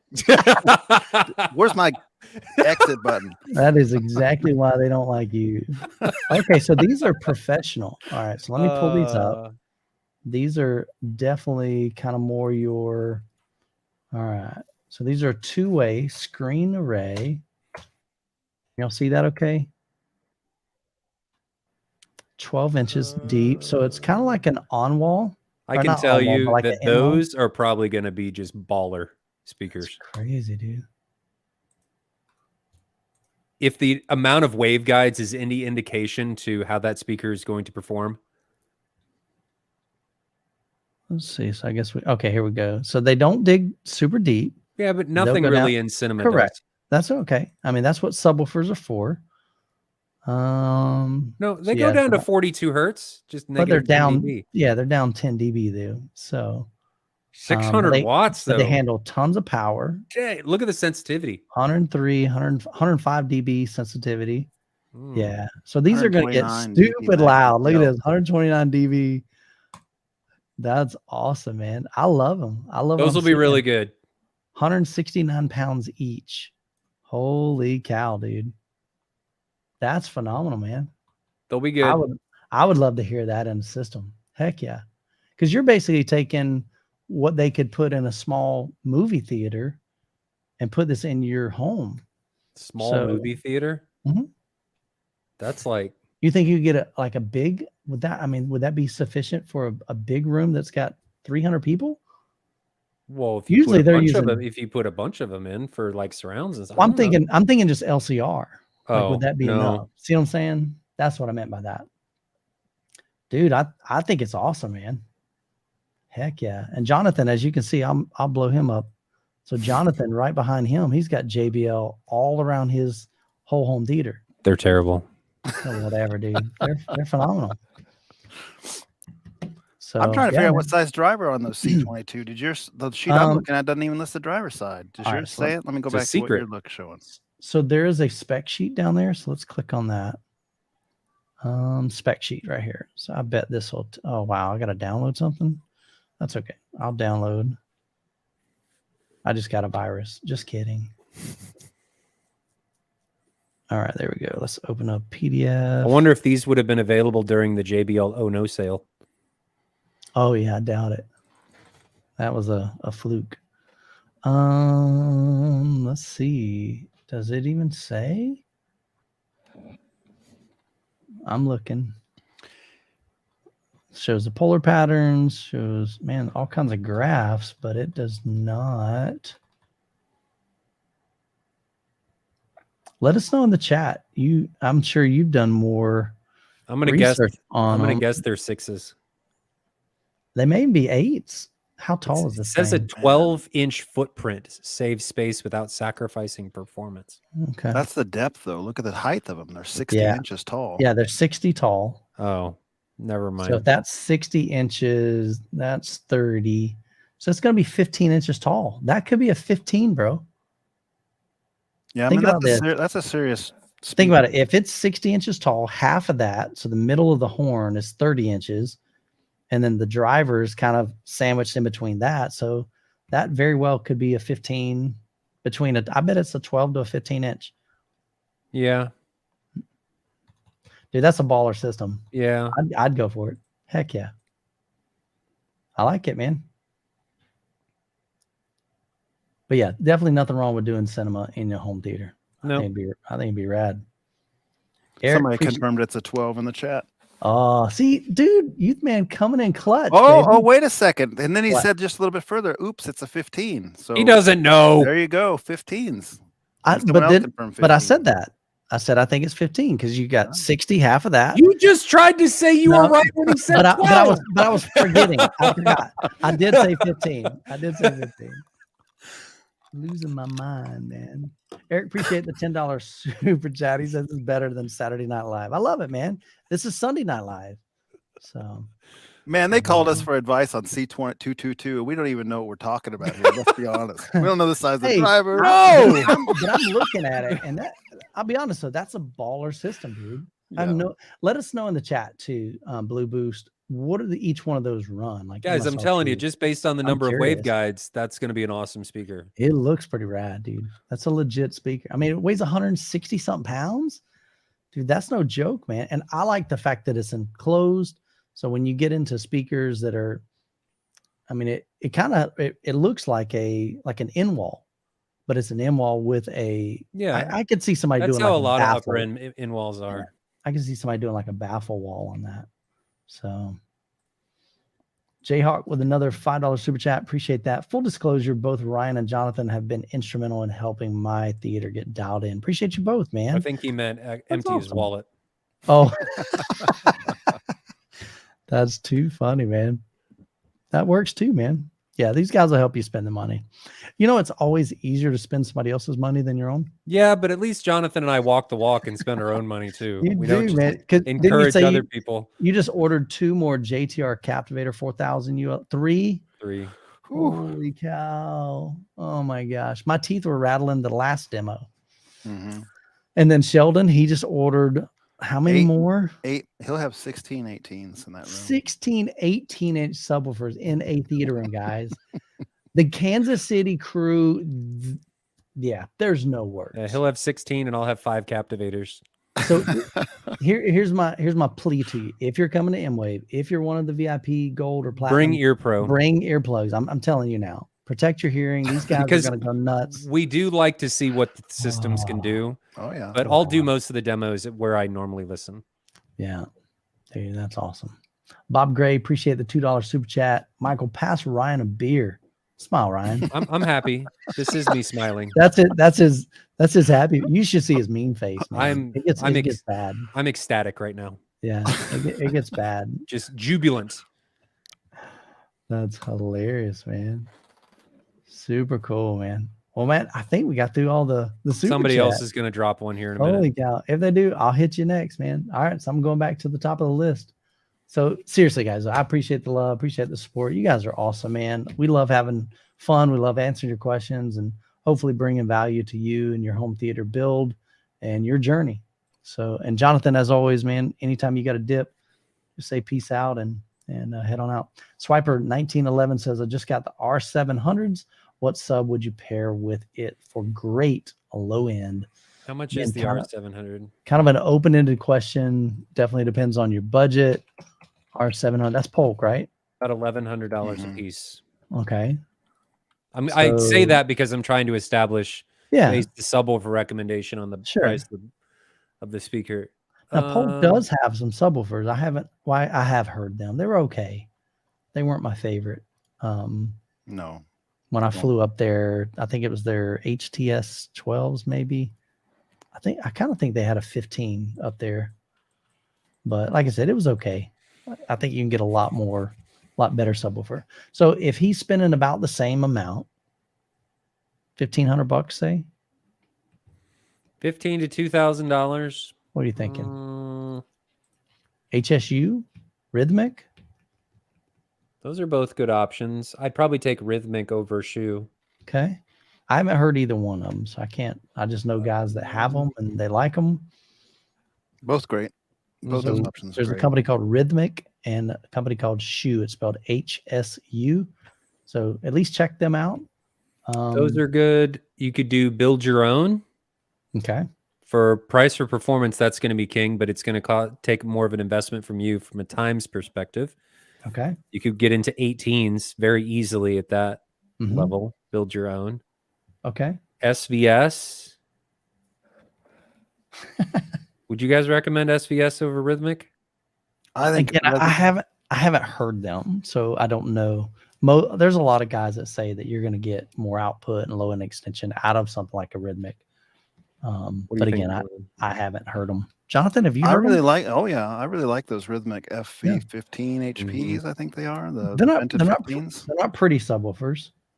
You don't think they're pretty? They got a nice cone, like aluminum driver. And I mean, they're not any worse than the SVS. I'm not saying they're. I like them. Pull up a Rhythmic FV15 HP. So maybe I'm thinking the other one, the shoe. Because honestly, these are good looking sub too. It's kind of interesting with the triangular ports. The Rhythmic are famous for their servo drivers. That's kind of their heralding. Their website is garbage. Yes. I'll tell you that. They're using Flash that's no longer supported. Rhythmic. It's all about only changing things that need to be changed, Michael. Rhythmic, hit me up, man. We could make this a lot better. Their subs are good. I really like their subs. Really good. I've heard them a few times in a few different rooms, and even at a Subwoofer shootout. And it's kind of weird because I'm clicking on products and nothing's happening. We should reach out to them for MWAVE. I think they need to get some love. They're over. Everybody asks about them. Yeah, their website's not amazing. So they just talks garbage all over their website. I'm talking about inviting them to MWAVE. Okay, so they've even got a ported sub that's 18-inch. Yeah, what do you don't like about them, or did you get them confused with something else? Maybe that looks nice. Yeah, it's all right. I can handle that. It's all right. It's all right. It's not fancy. It looks a little weird, but it's cool. I like rounded corners. They just look cool. The thing that's nice about the Rhythmic with that servo control, it's hard to make it sound bad, right? So a lot of subs that don't have entry-level subs, and I'll put Polk in this category, right? When you said Polk subwoofers are okay, I don't agree. I never heard of Polk subwoofer. No, when I say okay, that's not a compliment. It's like they're okay. It's a nice way. I don't want to call a subwoofer poo-poo. That's like when your wife says, "I'm fine," and you just done something wrong. It's okay. It just means I'm not excited about it, to be honest with you. So you take a Polk and you drive it and you overdrive it. It's going to sound like a fart box. It's just not going to sound good. It's not under control. It makes bad sounds. That's true. You take a Rhythmic and you overdrive it, and that servo is going to keep it under control. Yeah, I think the guy's named Brian that's behind Rhythmic, and he's like a magician with his amp DSP and stuff, kind of like Mark Seaton and Jeff from JTR. Like those guys, they really know their craft, right? And you can't hardly make them sound bad. So like we at that Subwoofer shootout, some of the lesser entries are just embarrassing themselves, and that Rhythmic kept its composure. It was the first one in the lineup as far as the price point, going from the bottom to the top. Right. We listened to them in that order at that particular meet. It was the first one, that FV15 HP, that sounded like remarkable. Like that was, to me, that was the one at that particular meet that like, all right, this is where it gets good. This is the price point where it gets good. Yeah. So I think we need an MWAVE t-shirt. Is your subwoofer a fart box? Or my subwoofer is not a fart box. Yeah, there you go. There you go. Oh goodness. So going back to what Bluehost, he was looking at the C222s. So the tops are 1,200 MSRP and the bottoms are 650. That's it? Yeah. Nice. Wow. Not budget, but man, I think you're getting a lot of value. Yeah. A lot of bang for your buck on that one. But back to that subwoofer question, because I don't think we fully answered it. Yeah. Rhythmic is good. They're 15 inches. The Martin Logan 1600X is a mid-bass monster. There's measurements for it on Audioholic's website. It doesn't extend super low. It'll get down into like below 20 hertz, but it's a mid-bass monster. Yeah. What else would be in that price point? $2,000. I think you can, for 2,400-ish, you can get a couple of those VTF 15Hs. I've told that story before. That's the subwoofer that really got me interested in subwoofers. So another good one. Yeah. That's probably true. A lot of output. It's vented 15, tuned to like 16 hertz, if I remember right. Is that the Rhythmic? No, I'm talking about the HSU VPF 15H now. I think they're on like version 3 or something, and each one of those has been a little bit of an upgrade with amp and driver. Okay. But they can get a dual pack on those. So pull that up if you would, HSU's site. Well, then you got those Starks. You said the VTF 15H BOGO deal for $1,000. Okay. Yeah, but that's over, I think, isn't it? PSA's got a deal on one of their new ones too, TV 2410 or something right now. I don't remember. Okay, here we go. So yeah, that's $2,300. Yep.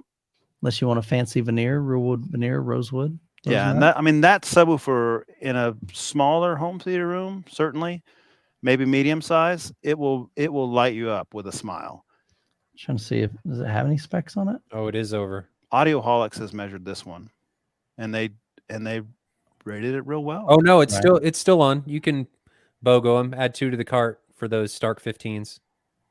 That picture is cruddy. Could you get to the brown one so you can kind of see those triangular ports? They're just kind of cosmetically different. Yeah, down here. Whether you like it or not, your choice. Nice. But I got rounded corners. I like that.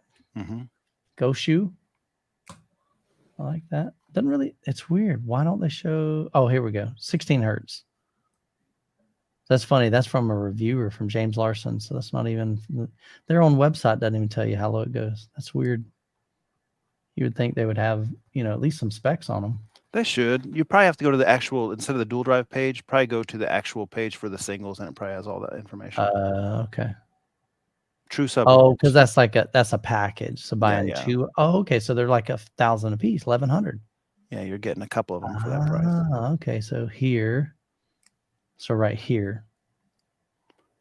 There we go. Now we're cooking with some bacon. All right. So 1,200. Let's see. Do they have? Yeah, you're right. There you go. So 2,000 watt continuous, or no, 600 watt continuous, 2,000 peak, 16 hertz ported.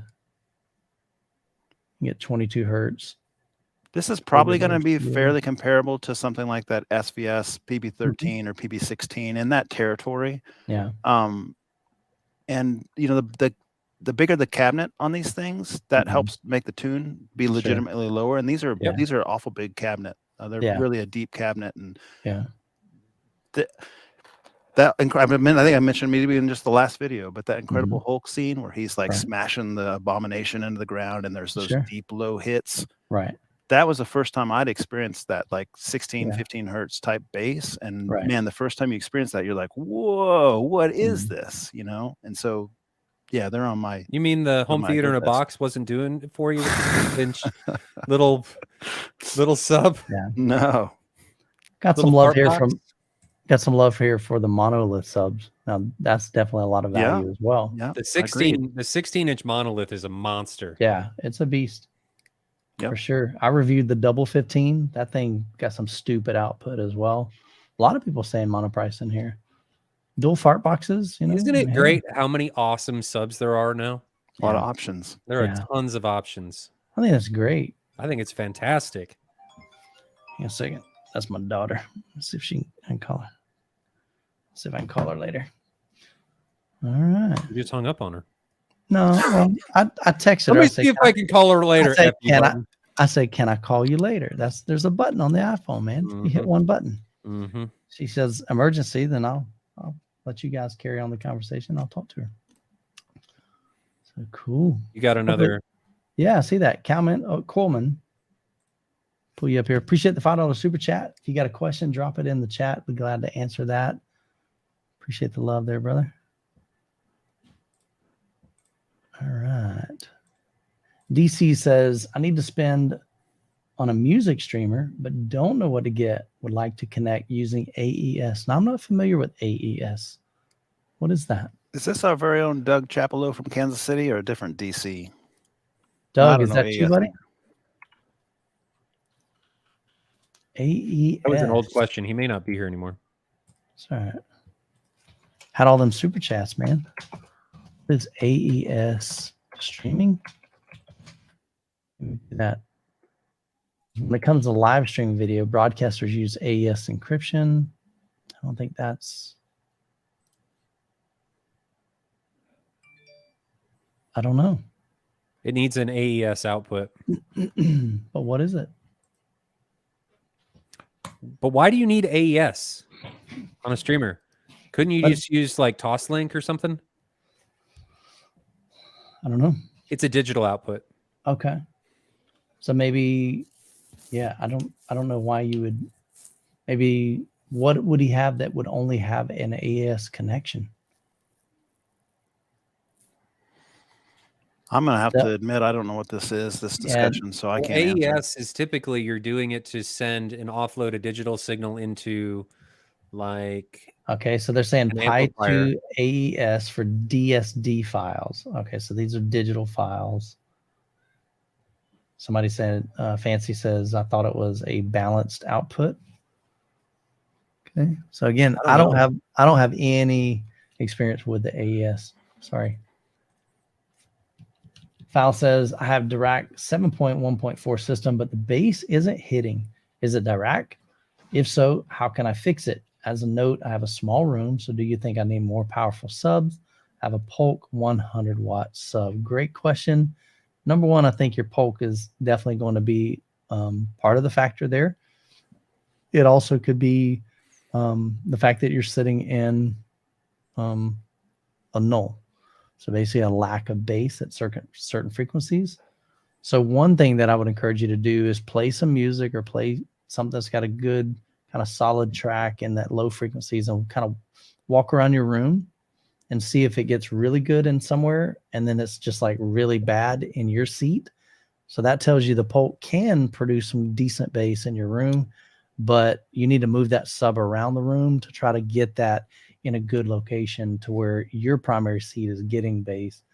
What are you guys' thoughts on that? So back to the other question, I think if you use AES, it doesn't use the onboard DAC of the streamer. Okay. It's just sending and offloading the signal to the pre-pro for all the processing. Okay. I don't know of any. I think you're getting into some money there.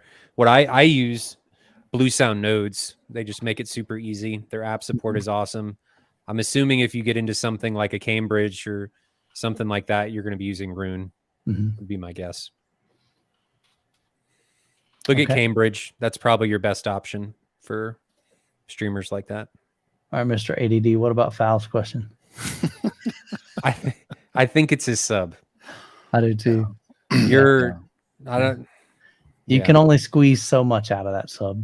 I mean, it's a 10-inch sub, probably 100-watt amp. So yeah, even with a small room, it's gonna struggle. So my advice: get a new sub, move it around the room to see if you can get more performance if you don't have the budget.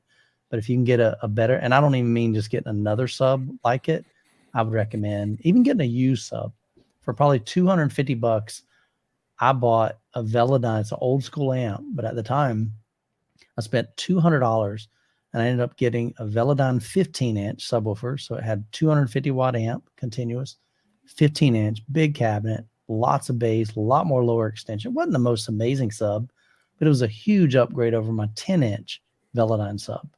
And so look at the used market. Definitely, there's a lot of options out there. Is that the PSW10? He doesn't say, but I think that might be what that is. And I've heard that one before. I actually measured it in my room at one point. I wasn't a big fan of that one. It was okay. No. So I think I would move on from that sub. Yeah. Nicholas, appreciate the $8.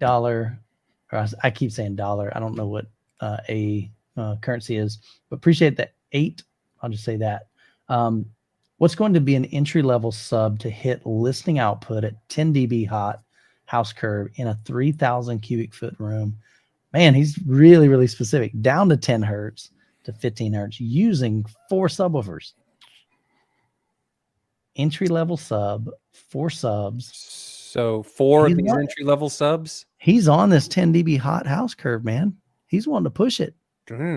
At 10 to 15 hertz, 10 dB hot, you're looking at, if you're talking reference level 10 dB hot, you're talking 125 hertz. 125 hertz at 10 hertz is a tall glass 125 dB. Yeah, I'm sorry. 125 dB at 10 hertz is a big ask. That's not something you're just going to get with like a retail sub. You're going to have to go to Internet Direct or do it yourself and multiples, not onesie twosies. Like multiples. Yeah. To be able to do That's that. A lot. you're entering at 10 hertz, you're entering captivator territory at that point with what's needed to get that amount of bass output. And they're not doing anywhere near 125 dB per single. Well, with room gain and stuff, they probably are. Let's go to database and take a look at this. They do 108 at 10 hertz. You need multiple. Nicholas. Yeah, I mean, you're talking a lot of money here. This isn't. Yeah. That's not small. Definitely beyond budget, right? Well, it depends what his budget is, of course. Did he say budget earlier? He said entry level. Or entry level. So I look at that as budget.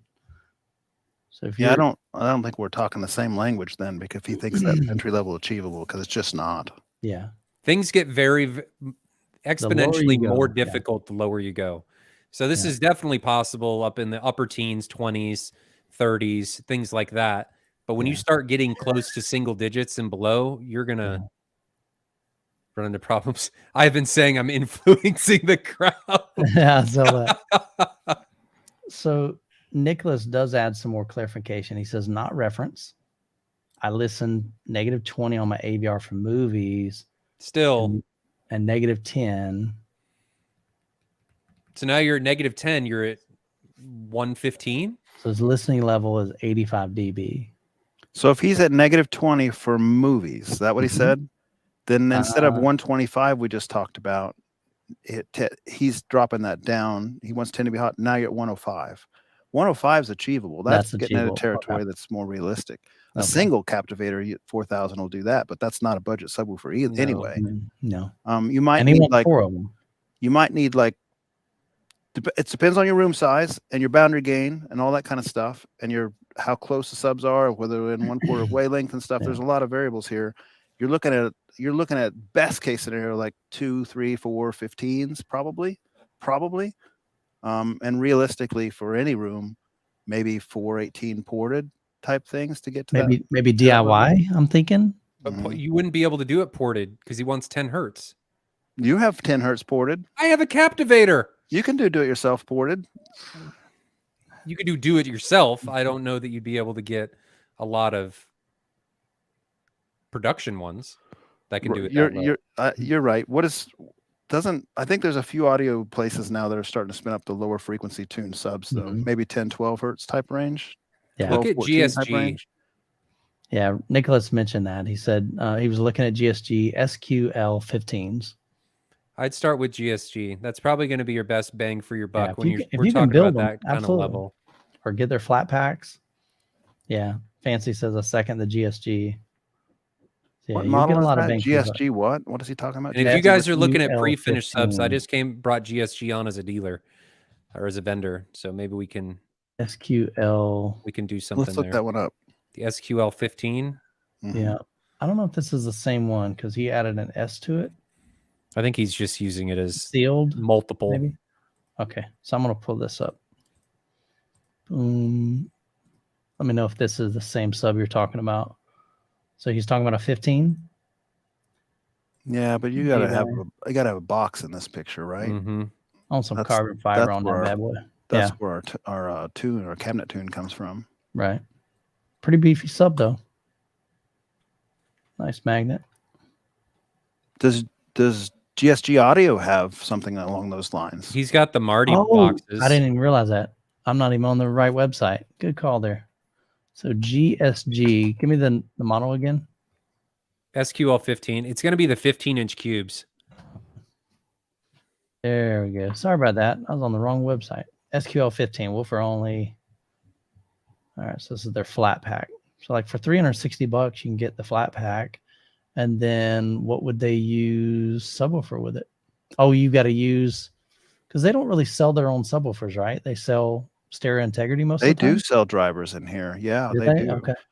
So it's saying this enclosure is custom made for the SQL 15 only. So you'll see that just a little bit below. But if you scroll down, GSG is usually pretty good about putting some models up. Not on this page. True. This is 15. So their product, here's subwoofer drivers. There we go. After you're here, so scroll back the other one. You want to go back one? Well, find your model here, your driver here if you want. If they sell it. Don't know. I don't know which one he's looking at. He said it's the 15. These are all 18s. That's 18, 18. All those are 18. So it'd be, looks like the only 15s they sell are these two. And it's neither of those. Yeah. So let's go back Oh, a page again. Okay. Scroll down a little bit for me. Mm-hmm. Tuning is 21 hertz, so you're not getting 10 or 15 hertz on this box. If this is what, if we're talking apples to apples, is this what you're after? Okay, so this is what he's saying: 15-inch stereo integrity. That's what that uses. Yeah, you have to use sealed boxes. I don't know how you're getting that low on ported unless your cabinet's enormous.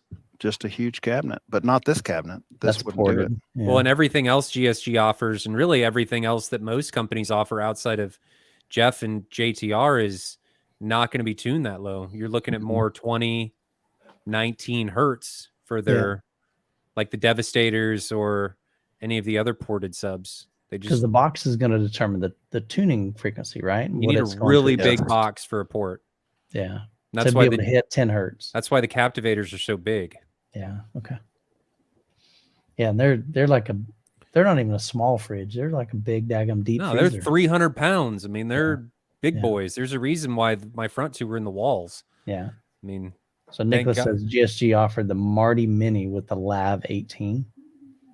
Okay.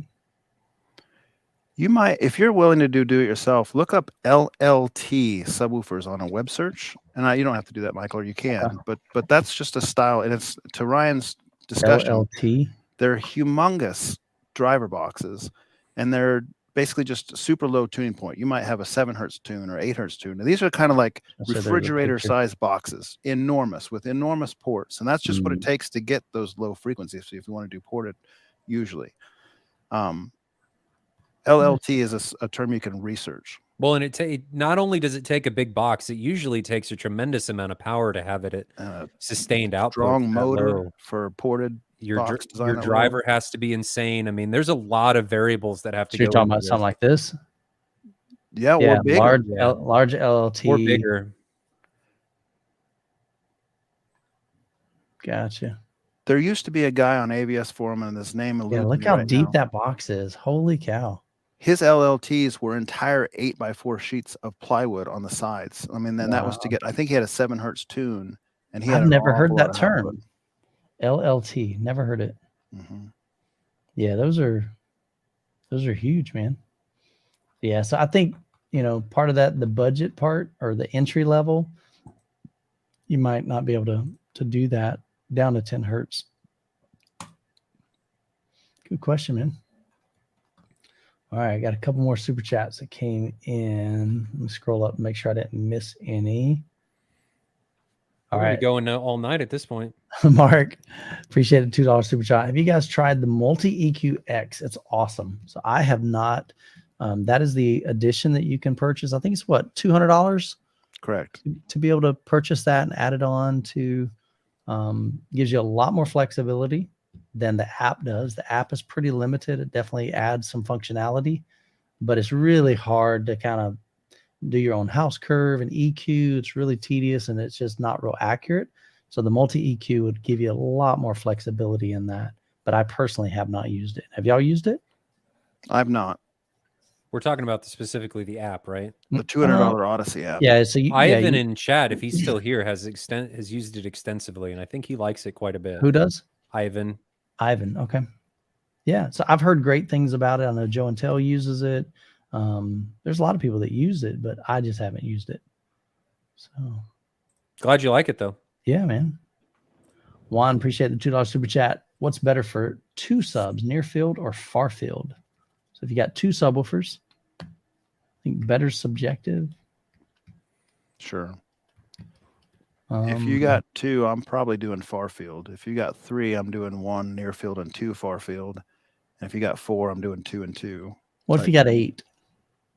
5 and 3 for me. So I asked, because that's what Jonathan's got in his set at 1. It's pretty redonkulous, man. That's awesome. So another one down here. Vivek says, appreciate the 449. He says, I'm planning to buy 2 golden, I think that's Golden Ear Super Sub XXL over the PB16 from SVS, just because they are a bit cheaper. would they be able to shake my dedicated home theater? So he's 14 foot by 18 foot. So it's about my size room. I've got a 13 by 19 Golden Ear Super Sub XXL. I don't even know. I've never seen Super Sub XXL. Okay. Let me pull that up. I've only heard one. $2,800. Is it really? Yeah, $2,750 for dual 12s. All right, so let's see what we're looking at here. So specs on that. All right, so we're looking at 82 pound. Okay, so it does go down to 10 hertz. I like that. 2 12s. But it doesn't tell you at what dB. Yeah, it's got a beef, pretty beef. Now I've only heard one super sub. I think it was a super sub. I know it was a Golden Ear sub, and it was okay. Again, I mean, I wasn't like I thought I would be more impressed. It was decent, but he had a really open floor plan room, and he just had that one sub. So your room is enclosed, and it definitely would be a totally different. So I'm looking at responses on somebody's measurements. I'm just on Home Theater Hi-Fi. Sure. And it drops off significantly at like 23 hertz. Okay. And then I'm going to assume this red line is if it acting as sealed, it drops off at like 21, somewhere in there. Mm-hmm. So I don't know where they're getting 10 from. Maybe, I mean, this is obviously very dependent on how they did the measurements in the room and the setup and all that stuff. But in my opinion, Vivek, and I'm not sure where you're located, if you have limited buying options, but I think you can get there's other options, at least here in the US. And I know we're kind of spoiled in the US, but there's other options. Sure. I would think substantially better options at that price point. But you could have limited buying options. Right. Sure. Honestly, I think the PB16, it might be a bit cheaper, but I think that 16 is going to destroy that Golden Ear. I mean, I've owned two of them. And you're going to a 15-inch driver, 2 12s to a 15. They've got a lot of output for a single subwoofer. Maybe get it in, not the piano black. I think you'll save a little bit by going with the wood finish on that. Me personally, I would go with the SVS over that.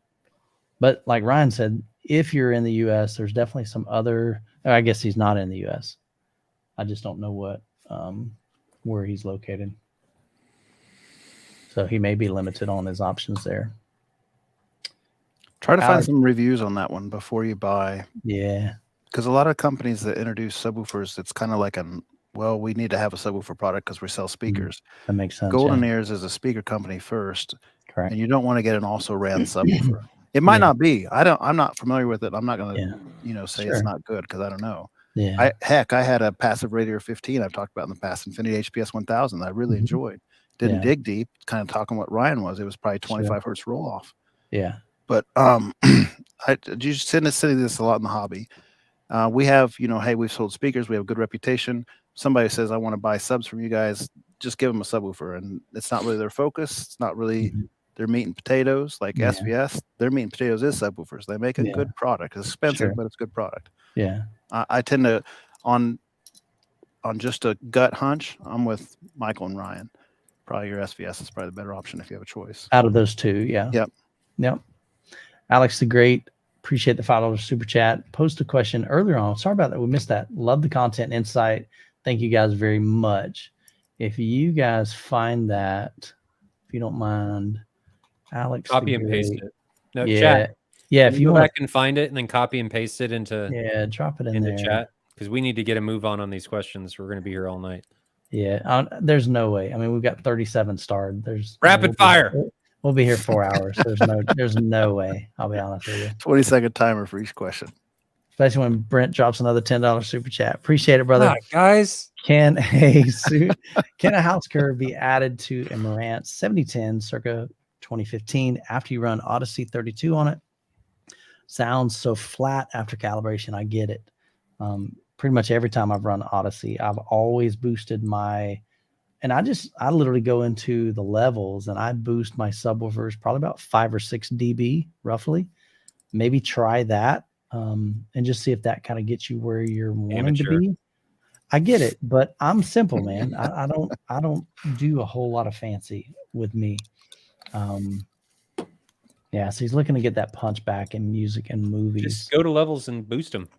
At least try that first. I would definitely try that. Don't go into positives on your level in your AVR pre-pro. Yeah. If you're having to go into positives, now go back to the subwoofer and raise the gain knob, gain attenuator knob. Yeah, I try to. And it's funny. I've had that argument back and forth with people. I just don't like going into the positive because then you're introducing distortion, and you could overdrive it, clipping and so forth is possible. Yeah, so I'm with you there. So, but yeah, man, put it to taste. Add a little bit of boost in there. See if that gets you where you want it.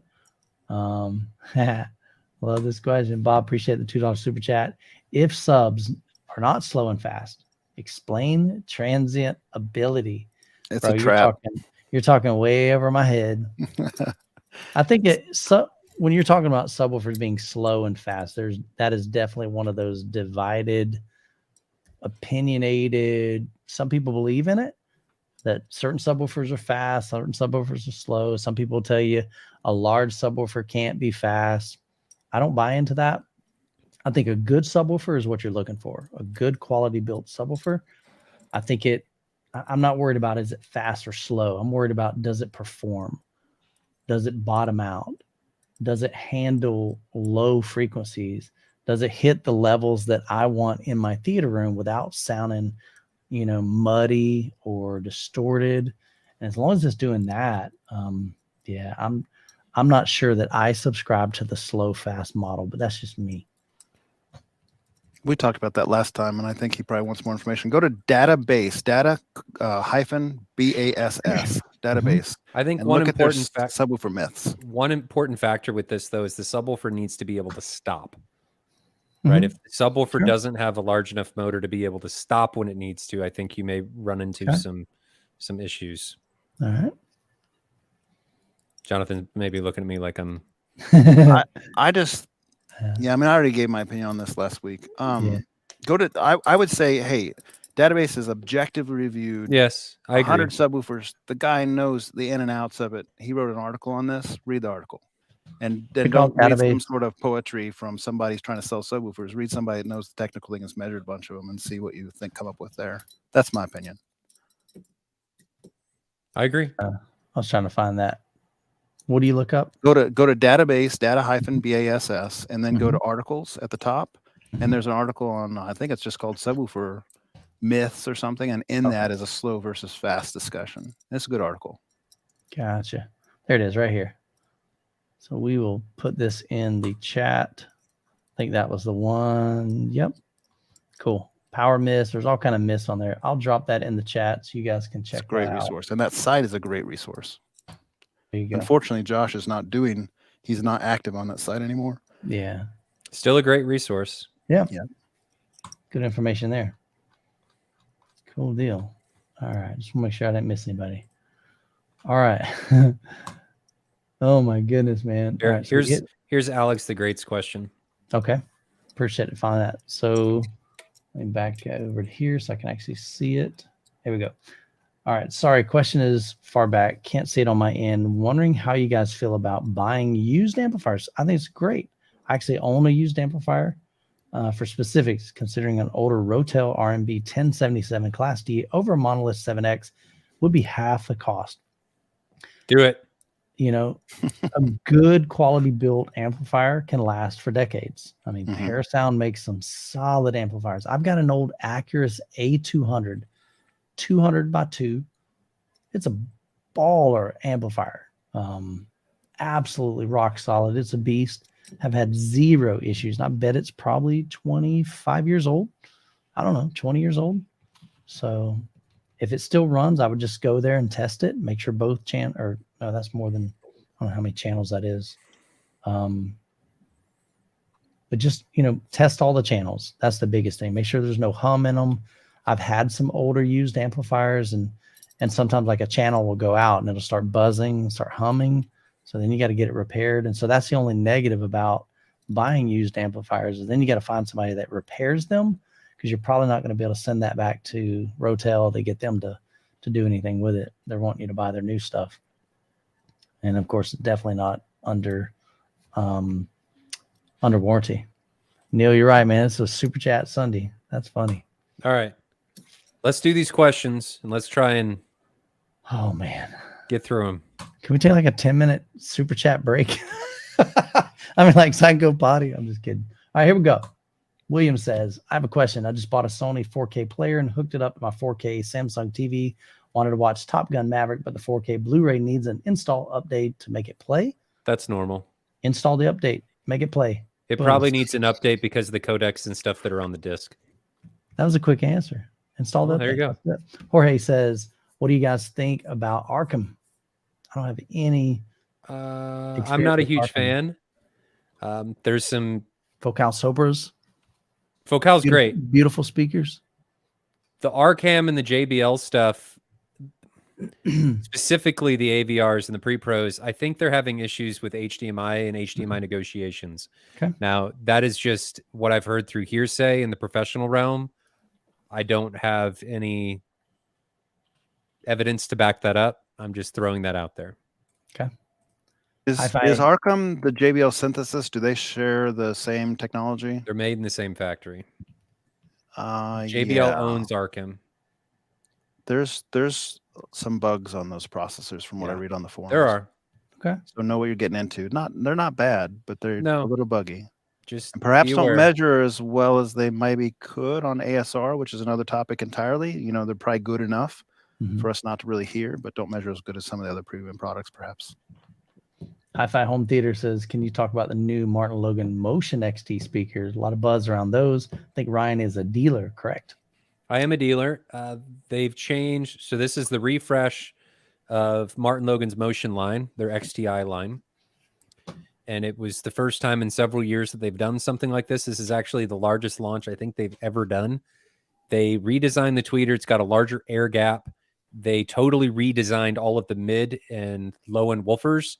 And they've just effectively totally redesigned all of the speakers. And the Motion XT and XTI speakers were phenomenal.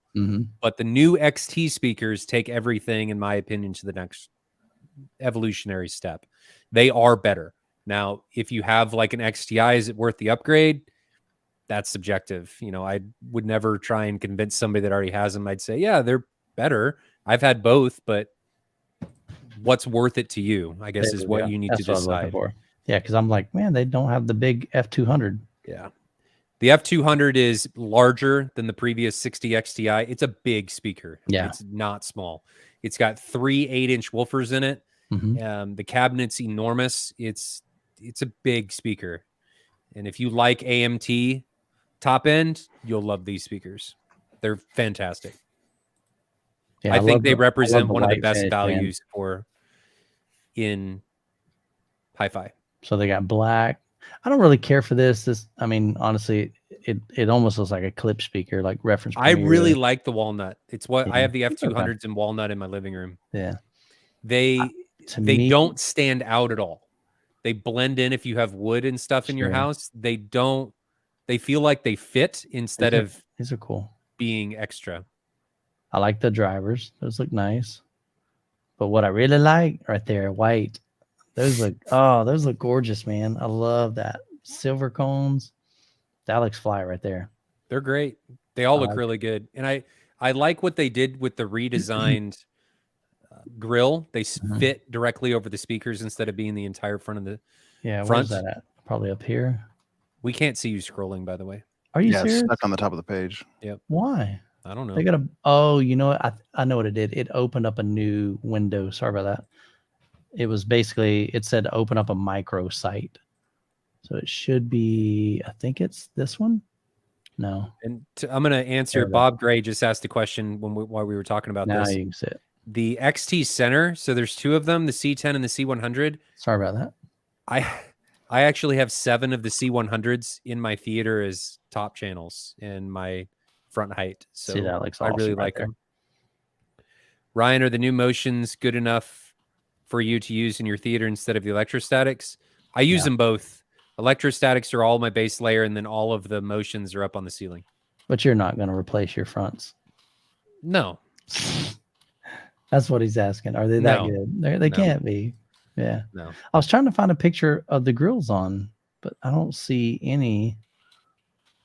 Okay, right here. You can kind of see it right here. So it just covers the speaker. So there's no cover for the tweeter. Yeah, right here. You can see them back here, kind of black. They're pretty. Oh, and they added a wave guide.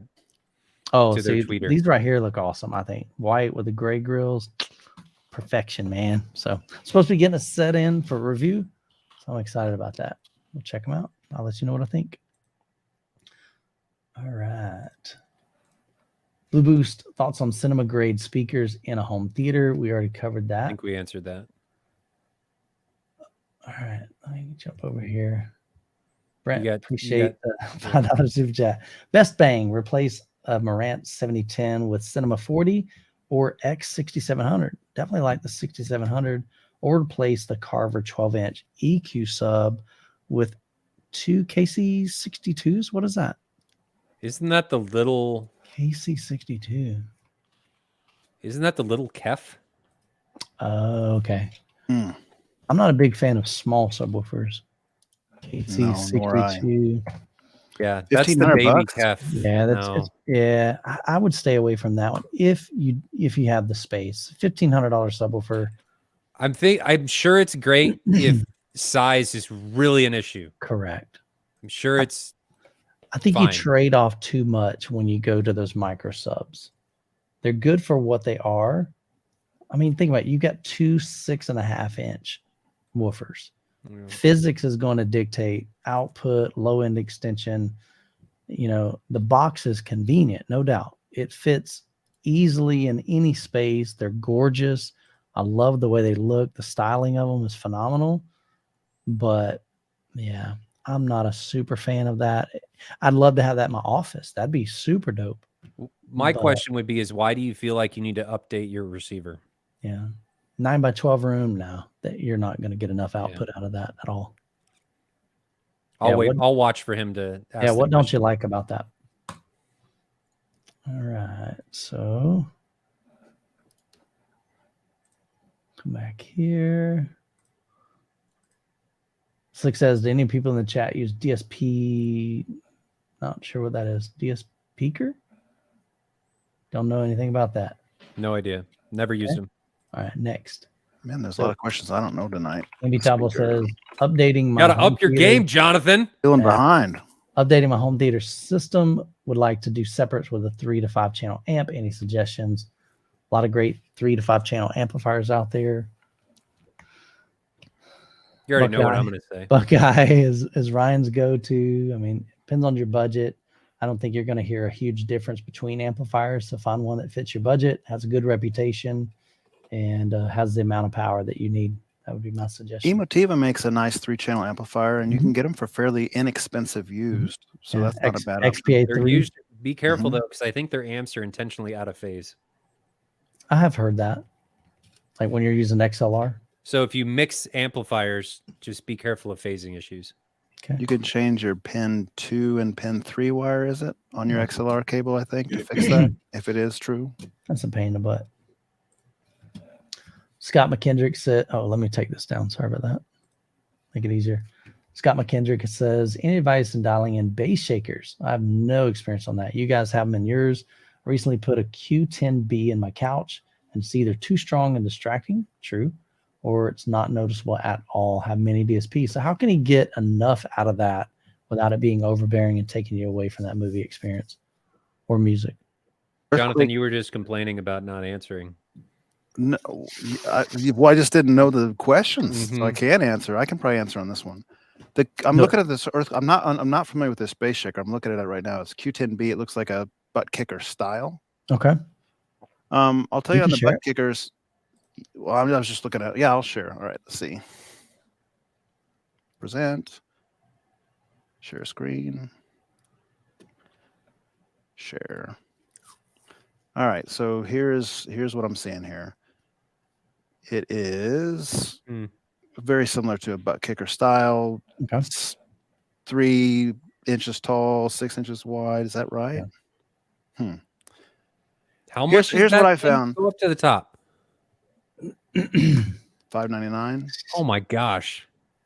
It's on a little diving platform so that you get a little bit more shake. Put that on a vertical piece, and this kind of helps that shake. That's still a lot. Yeah, it is a lot. It's probably I know only been in one home theater used butt kickers that were earthquake devices that and it was a guy named Craig John. They were dialed in really well at his house, and they were not at all out of place. Now, so I know that's possible. I don't know if it was exact same ones as these, but I don't know how many different ones they have either. At any rate, where I'm going to go with this is I have butt kicker advanced, which are a similar premise to this. I have to apply a low pass filter, and I like it to be pretty low. So I don't want my butt kicker advanced playing frequencies that are like 50, 60, 70 hertz. It feels very unnatural to me. It feels like it's making my chair buzz. I only want my butt kicker advanced, and it may be the same thing with this earthquake, playing frequencies that are down low. So say you want it to be concentrating on 20, 30, 5, 10, those lower frequencies, and basically rolling off anything high. Right. You're going to use your mini DSP to do that. You're going to apply a filter, a shelf filter, and that's going to probably help you. And this is all gets subjective, and it's going to depend on your chair and where you mount it, and a lot of different variables that are unique to every single install and not so much universal. So you're going to have to just get in your mini DSP and listen to things and feel things and play with it and see what you like. It's also going to be imperative that you get the timing delay right. And if it's like my butt kickers, they're a little slow to fire. So in order to make this work, I have to add, it's going to get complicated. Let me see if I can describe this correctly. I add 7 milliseconds of delay with my X6700, that is. I added 7 milliseconds of delay to my rear bank of subs. That way, when Odyssey calibrated for the distances, it would have to make the timing faster on those rear subs than it was otherwise. And that allowed me to have that 7 milliseconds of delay on the near field subs, but let the butt kickers on that same subwoofer output 2 fire more quickly, because they needed almost that full 7 milliseconds of extra delay to fire in time with the near field subs, because they're a little slower. So you're going to, it gets a little bit complicated, but when you get that dialed in right, and these guys will attest to it, Michael and Ryan, that you get that dialed in right, they're not obnoxious or intrusive at all. They feel really natural and dial in well and just give that low end. You actually can't tell that you're using a shaker. They blend in very well with the subs. If you have them dialed in right, and it's not, you cannot typically, especially with something like a butt kicker, just stick it on a subwoofer out and change the volume and be done. It will be obnoxious, just like you're experiencing. So yeah, just keep toying with it. If you have the ability to set your delays, if you're using mini DSP and you're splitting it to a regular subwoofer, give that subwoofer in the mini DSP, like say 10 milliseconds of delay, and then rerun Odyssey or rerun your auto EQ so it sets your delays. It'll give you enough time to let that earthquake or that butt kicker advance fire in time with your stuff. That's your single biggest helper idea. Does that make sense? Did I make sense to you guys? Because if I didn't make sense to you guys, then it's not gonna make sense to this gentleman. No, you did. Asking the question. I think it was a good answer. That was beautiful, man.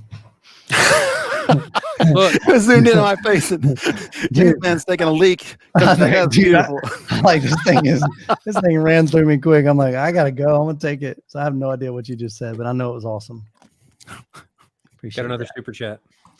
Glass Medic, I know. He said, "What's good, guys? I know Youth Man won't answer this question. Can you guys speak to the quality of the Emotiva Basics MR1?" So I'm gonna pull up the Basics MR1. So it's not that I won't speak to it. I don't have any experience with it. I don't think any of us do. So I can't, there's no way that I could physically tell you, is this a good receiver? It's 11.2 channel. You've got Dolby Atmos, DTSX, $2,000. Looking at the back of it. I just don't know what the design on the back, huh? Yeah. It's different. They're trying to be different. That's cool.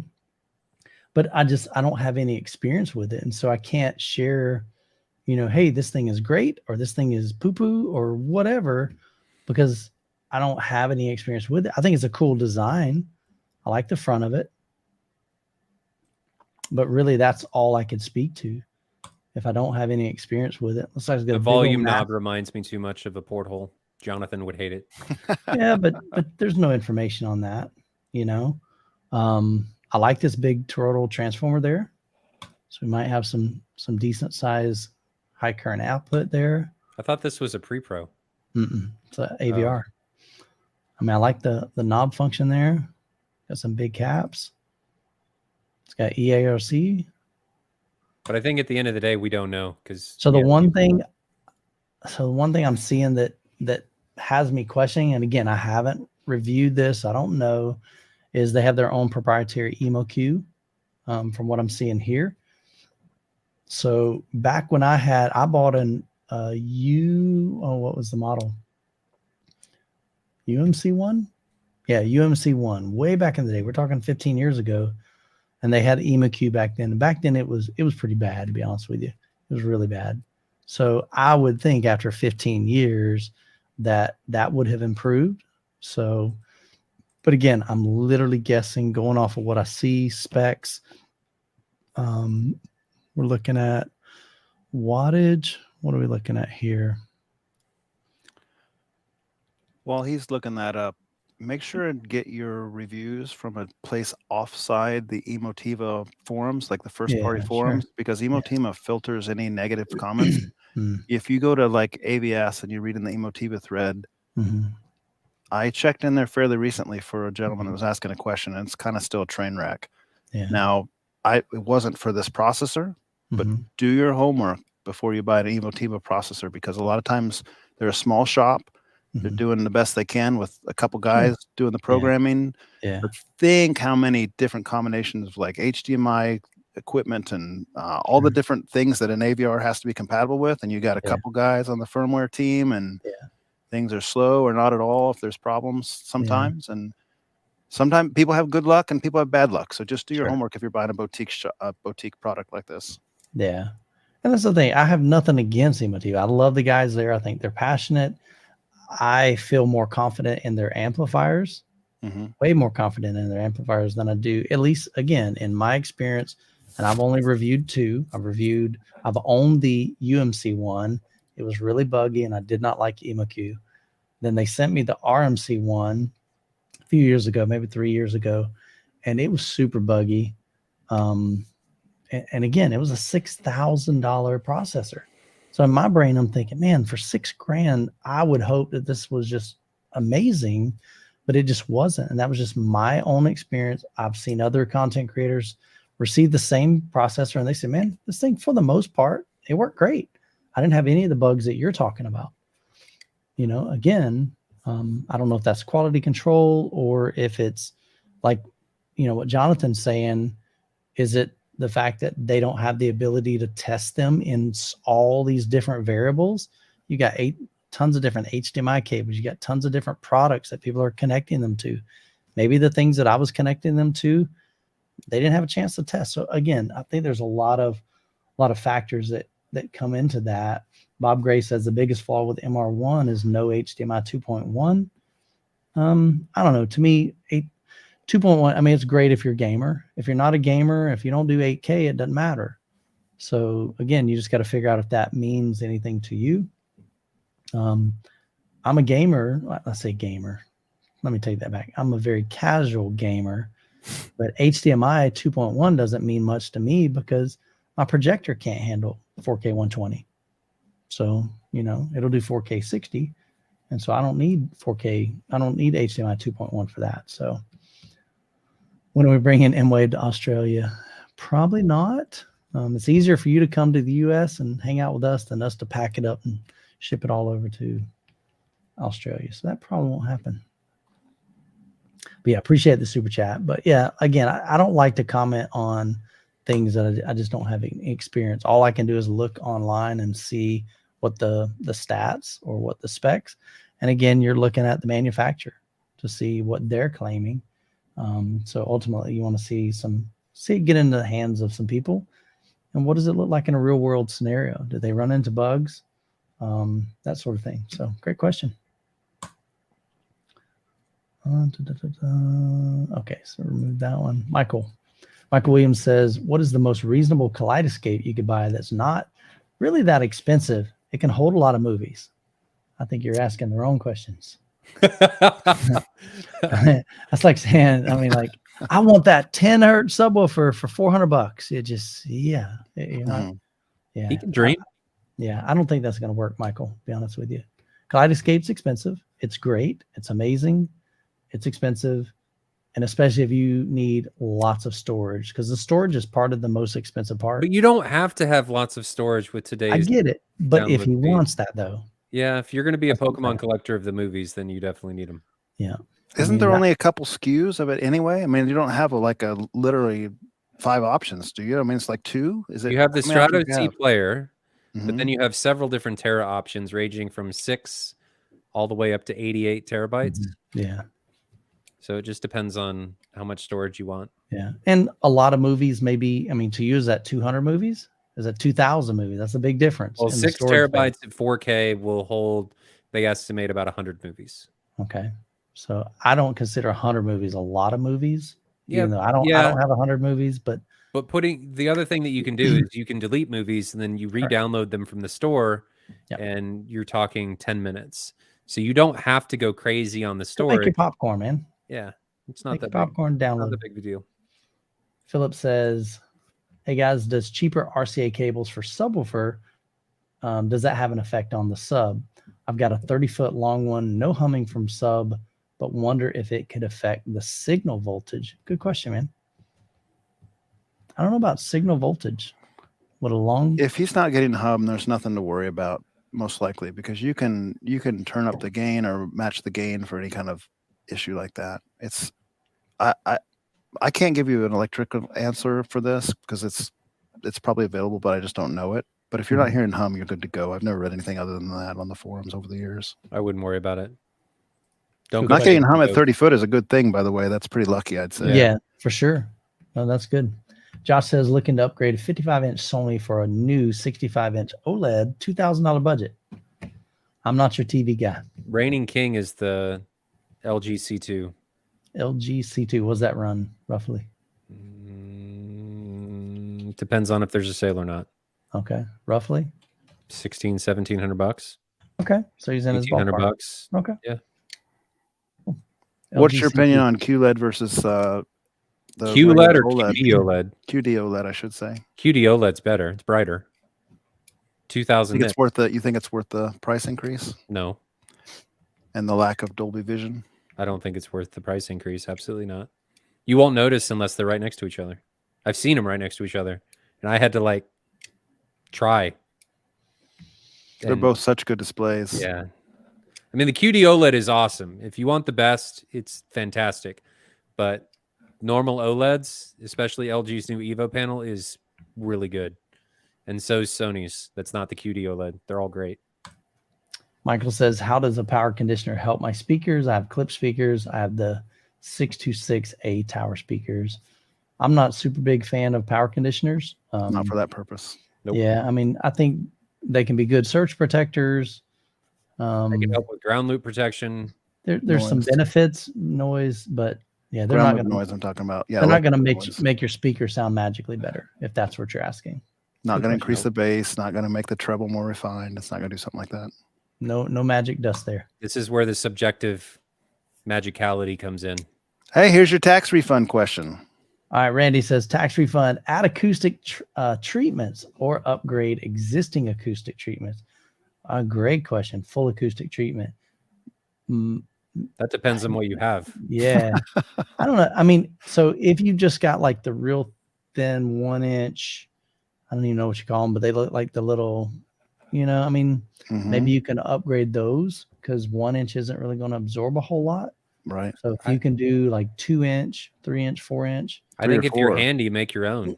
Correct. Go get common board from Lowe's or Home Depot. Make 1x4 frames with one bracer across the back and put Rockwell Safe and Sound in there and cover it in duck cloth. Bam. Done. Yeah, I agree. But yeah, I don't think you need to necessarily, if you've got good acoustic treatment, you don't need, some of the fancier ones are just going to be just that. They're going to have cooler looks and styles, and I mean, let's face it, like the GIK, I don't think those measured any better than my DIY ones that I've got here. So in the back, I've got 1, 2, 3, 4, 5, 6 panels in here. And I did some measurements in my room, and I don't think they measured really any different. They just had a different sound signature because they were now not just absorption, but they're combo panels, and they have a cool look. So, but I don't think you have to upgrade those treatments. Joel says, guys, have a question. Just got my first front up-firing Atmos speakers, ELAC. Have 8-foot ceilings. Okay. Perfect setup. I'm an audio musician fanatic, but for some reason I'm not impressed. Also have them a few dB up. Bouncy house speakers are dependent on your ceiling, and they're never as good as the ones you put in the ceiling. Yeah. The gentle way to say that, Joel, is typically they're convenient. Super They convenient. can be good if the environment is conducive for them. Have you heard them be good? No. I've heard them. All right, so with this, but maybe it's I haven't been in a good. I haven't been in a good room. Pigs might fly too. So again, Joel, typically I recommend the up-firing.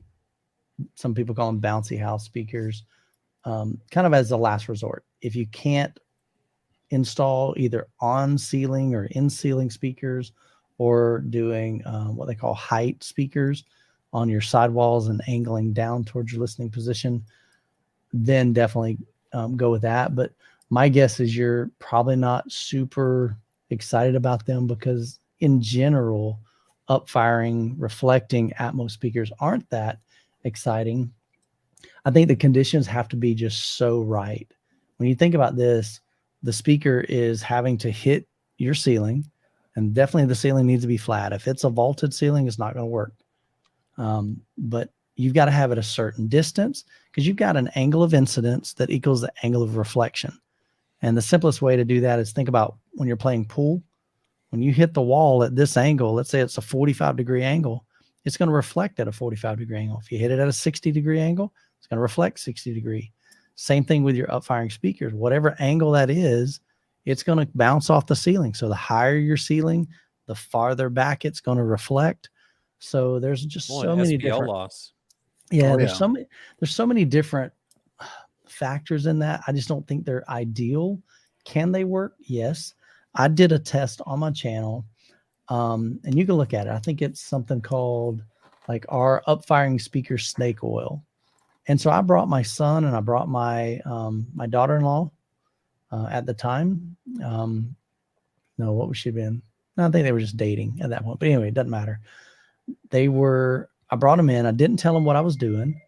And I unhooked every speaker except for the built-in Dolby Atmos speaker from, this was the Klipsch Reference Premier, the original version, the 8060 FA.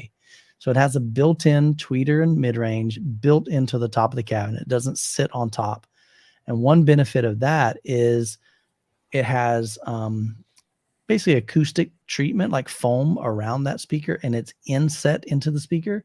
So you don't hear where that sound is coming from. It's kind of a weird phenomenon. So you don't know where it's coming from. But I had them sit down, and I did some demos from just different scenes from Blade Runner.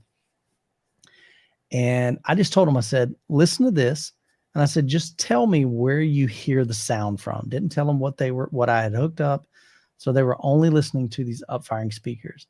And I said, just point to where you hear the sound. And every time in that thing, they were like, right up here, right up here, right up here, right up here, right up here. They never pointed at the speaker. So the sound was reflecting off the ceiling and hitting them. But again, that was the only thing that was playing. How that would affect with all of the speakers playing, if there's 7 or 11 speakers playing, they might just kind of get drowned out. But I think they can work. I'm just not a big fan, to be honest with you. So any thoughts? That was a long answer to say. That was a good answer. I mean, but I'm trying to tell him why. But it was very detailed. Yes. Instead of just saying instead of poo-pooing on them, just saying, okay, here's why there's challenges with that. Can they work? Yeah. Most of the time, I think they're good in effective. specific situations, but the variables that you have to account for are it's numerous. gotta be very ideal. So that might be your issue. And then the other little thing that you didn't really cover, you covered everything pretty well, but they're usually a smaller driver. I mean, 3-4 inch a lot of times, maybe 5 1/4, something on that range. The ones in clips are 6 1/2. Okay. Well, even still, it's got to fire the distances incredibly a lot further than the main speaker, and it's usually a smaller driver. Yeah. Yeah, if you think about it, it's 2 to probably twice the distance. And the acoustic properties of your ceiling. If you got a drywall ceiling, it's going to be a best case scenario that's flat. If you got any kind of like popcorn on it, or if it's like a tile ceiling, it's totally, you don't even hardly work with a tile ceiling. At any rate, the amount of bass and the amount of treble can reflect differently based on what your ceiling surface is. Yeah, sure. And if it's a small little driver, 3 1/2 inch driver, 4 1/2 inch driver, 5 1/4, it's going to have trouble even getting the SPL you need to hear over your main speakers, probably. Yeah. So you mentioned you're trying to turn it up a little bit. Does it have enough headroom to turn it up loud enough to where you need to hear it? So otherwise, Michael covered that really, really well. Appreciate it, man. Don, appreciate you in the chat, man. I see you. He says, Joel, it also depends on what content you're watching or listening to. Michael, I have a question for you. When you did that testing with your family members, did you guys go back and watch that same clip with all the speakers active to see how it That's what I'm saying. We didn't test that. I was just curious to see, do they even work? Like, are they going to be able to point and go, oh, I hear the sound coming from the speaker. It was cool that they were hearing them from the ceiling.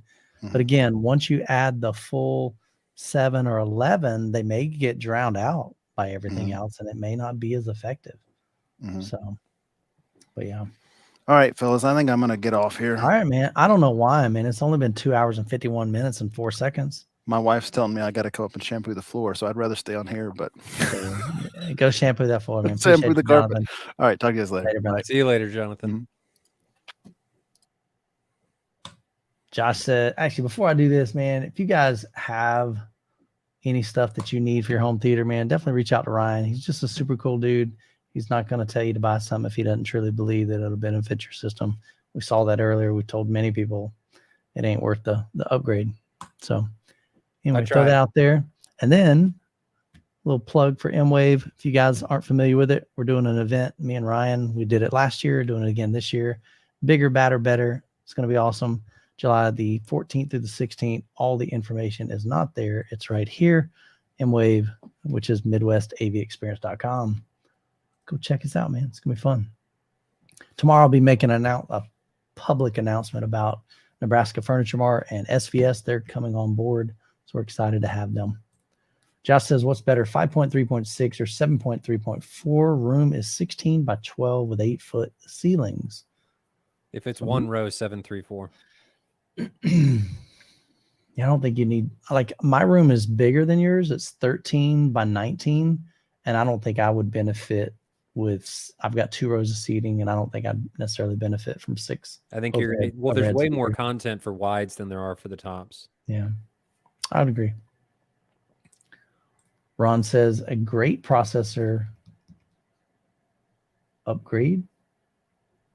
I don't know. I think you're asking the question, would a great processor upgrade be an Anthem AVM 90 for home theater and 2-channel stereo? Speakers are Sopra 2s, LCR driven by NAD M27. My current that's a solid upgrade. 10-year-old Integra. If you got 10-year-old Integra, man, there's a lot of codecs that have changed. Things have changed. You're probably running Dolby Digital, I would imagine.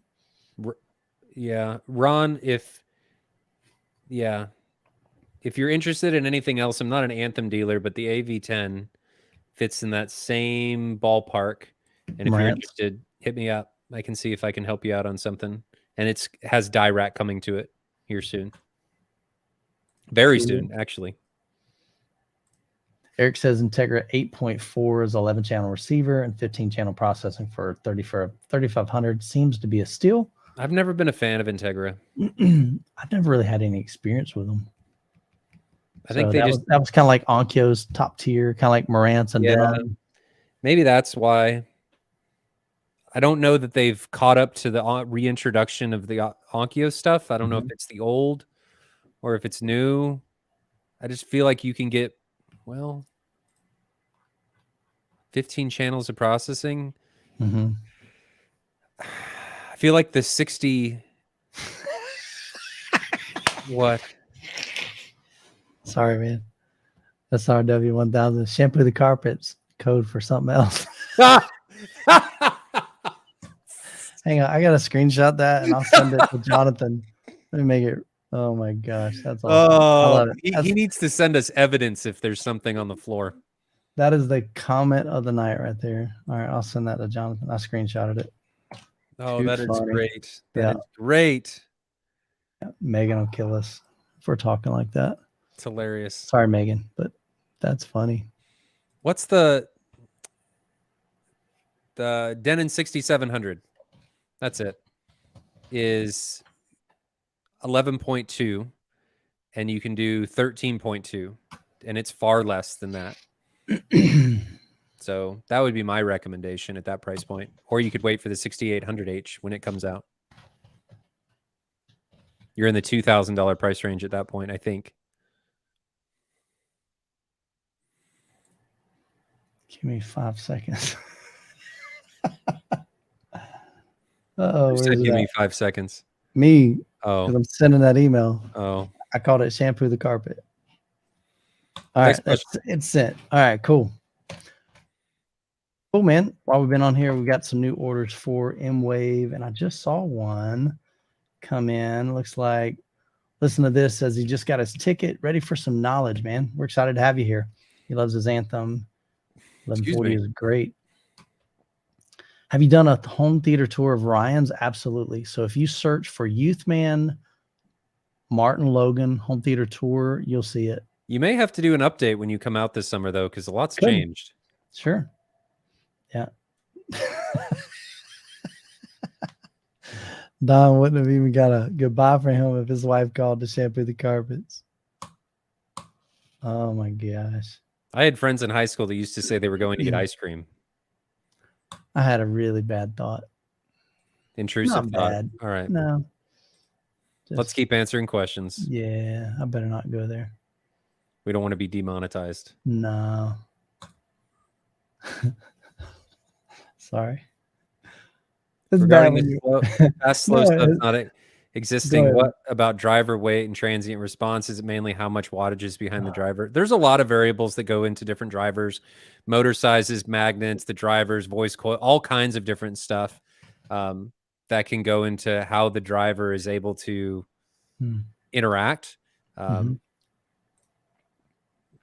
We've just been kind of highlighting the very tops of it. I encourage everybody to go read that article on Database, though, for sure. I'll just leave it there. Cool. Neil says, how many speakers is optimal? More than one. Yeah. I mean, they're like Jonathan mentioned earlier. I mean, he's getting great results at a 5.2 or 5.1.2. 5.2.4 is probably the optimal setup, is what I would say. Yeah. Would you agree? Yeah. I mean, after diminishing returns. Yeah, sure. Yeah. Yeah. I mean, I've got a 7.2.4. I don't know if I would notice my surround backs if you took them away. They're not totally optimal because they're higher placed in my room.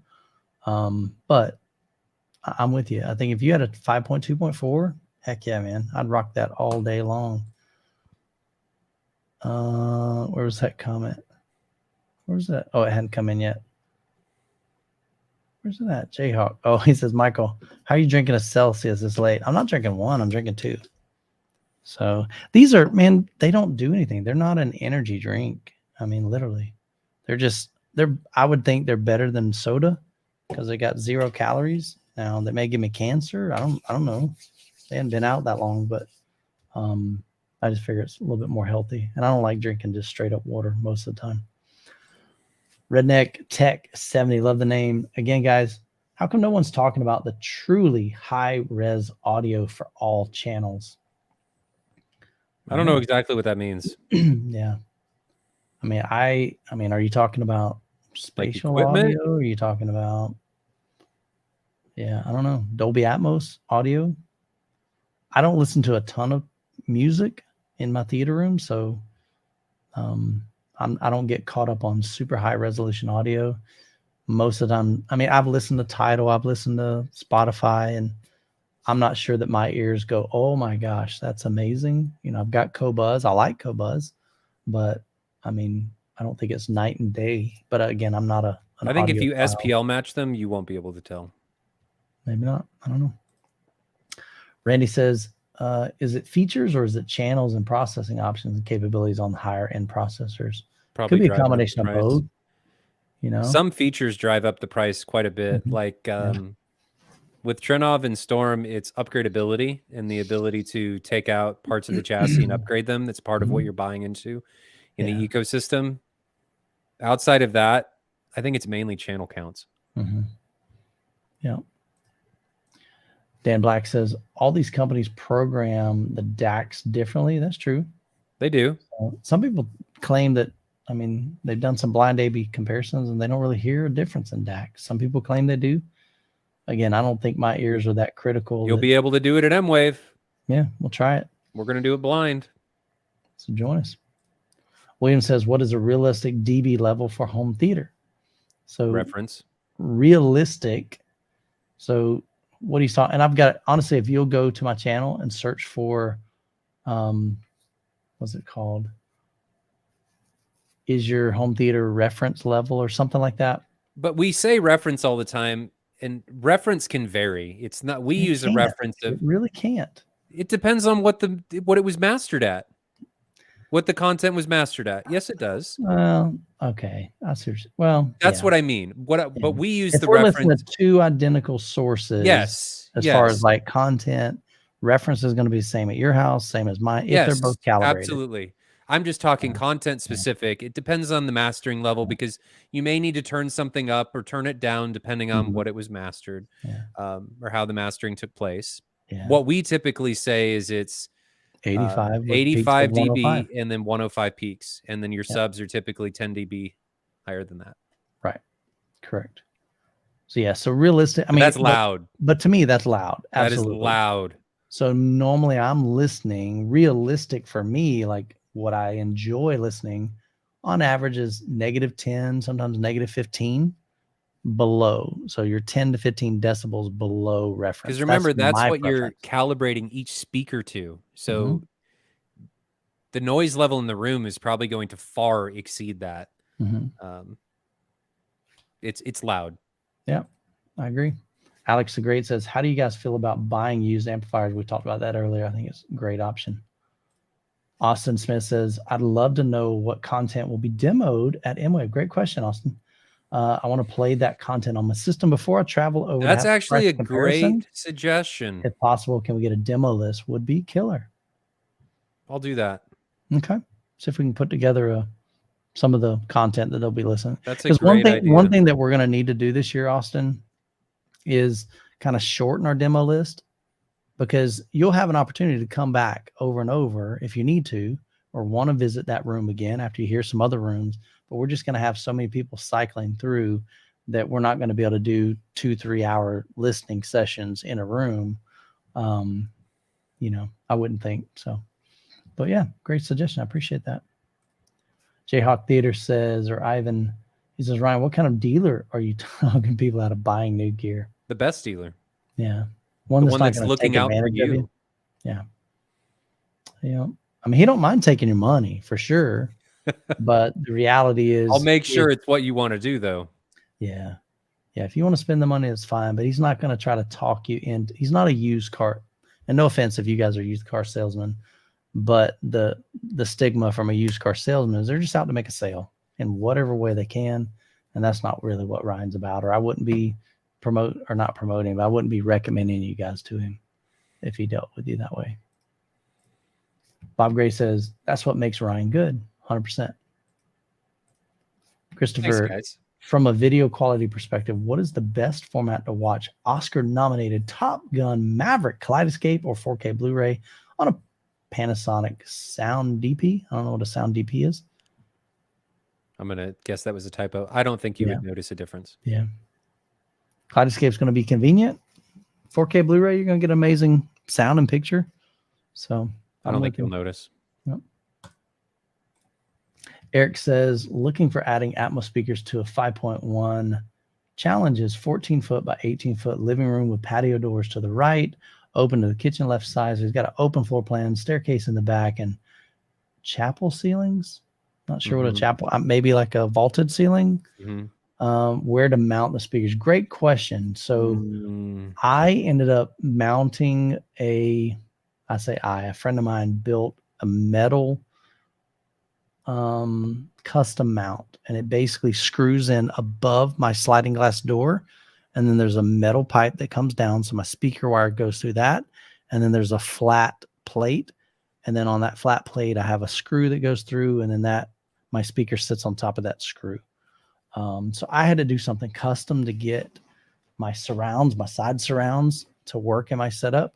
And so you might have to look at something like that. You can build it out of wood, you could build it out of metal. That's going to be a challenge. Another option might be, and I don't probably recommend this, again, side surrounds. I mean, you could mount them above that and angle them down, but then you're getting your surrounds really close to your, if you've got Atmos, which actually he may not, because he's got. I think he's talking about where to mount the Atmos. Oh, I see. I missed that. The best thing to do with Atmos is use bookshelves. Don't use in ceilings. And just put them on ceiling mounts and then angle them towards the main listening position. Yeah, I mean, man, I missed that whole thing. Yeah, if you're doing Atmos speakers, unless you can't do in ceilings or on ceilings, and yeah. Oh, okay.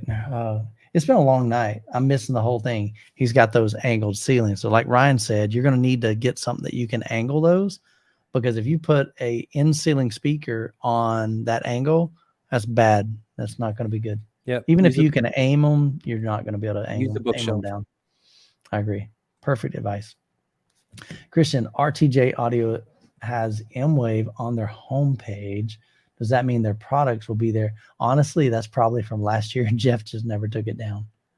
But yes, they will be there. He's got a whole room. It's going to be ridiculous. Or JTR? Pretty sure he's bringing JTR. Well, I mean, they're similar.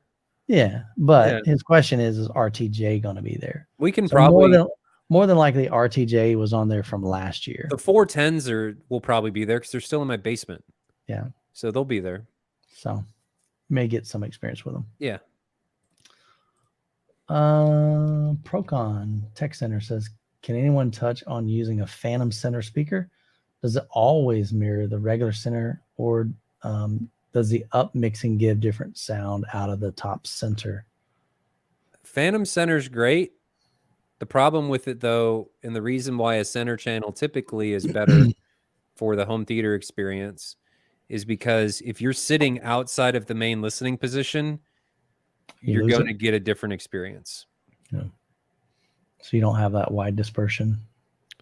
So that's why the center channel is typically recommended, is because it's going to be the most used speaker in the theater.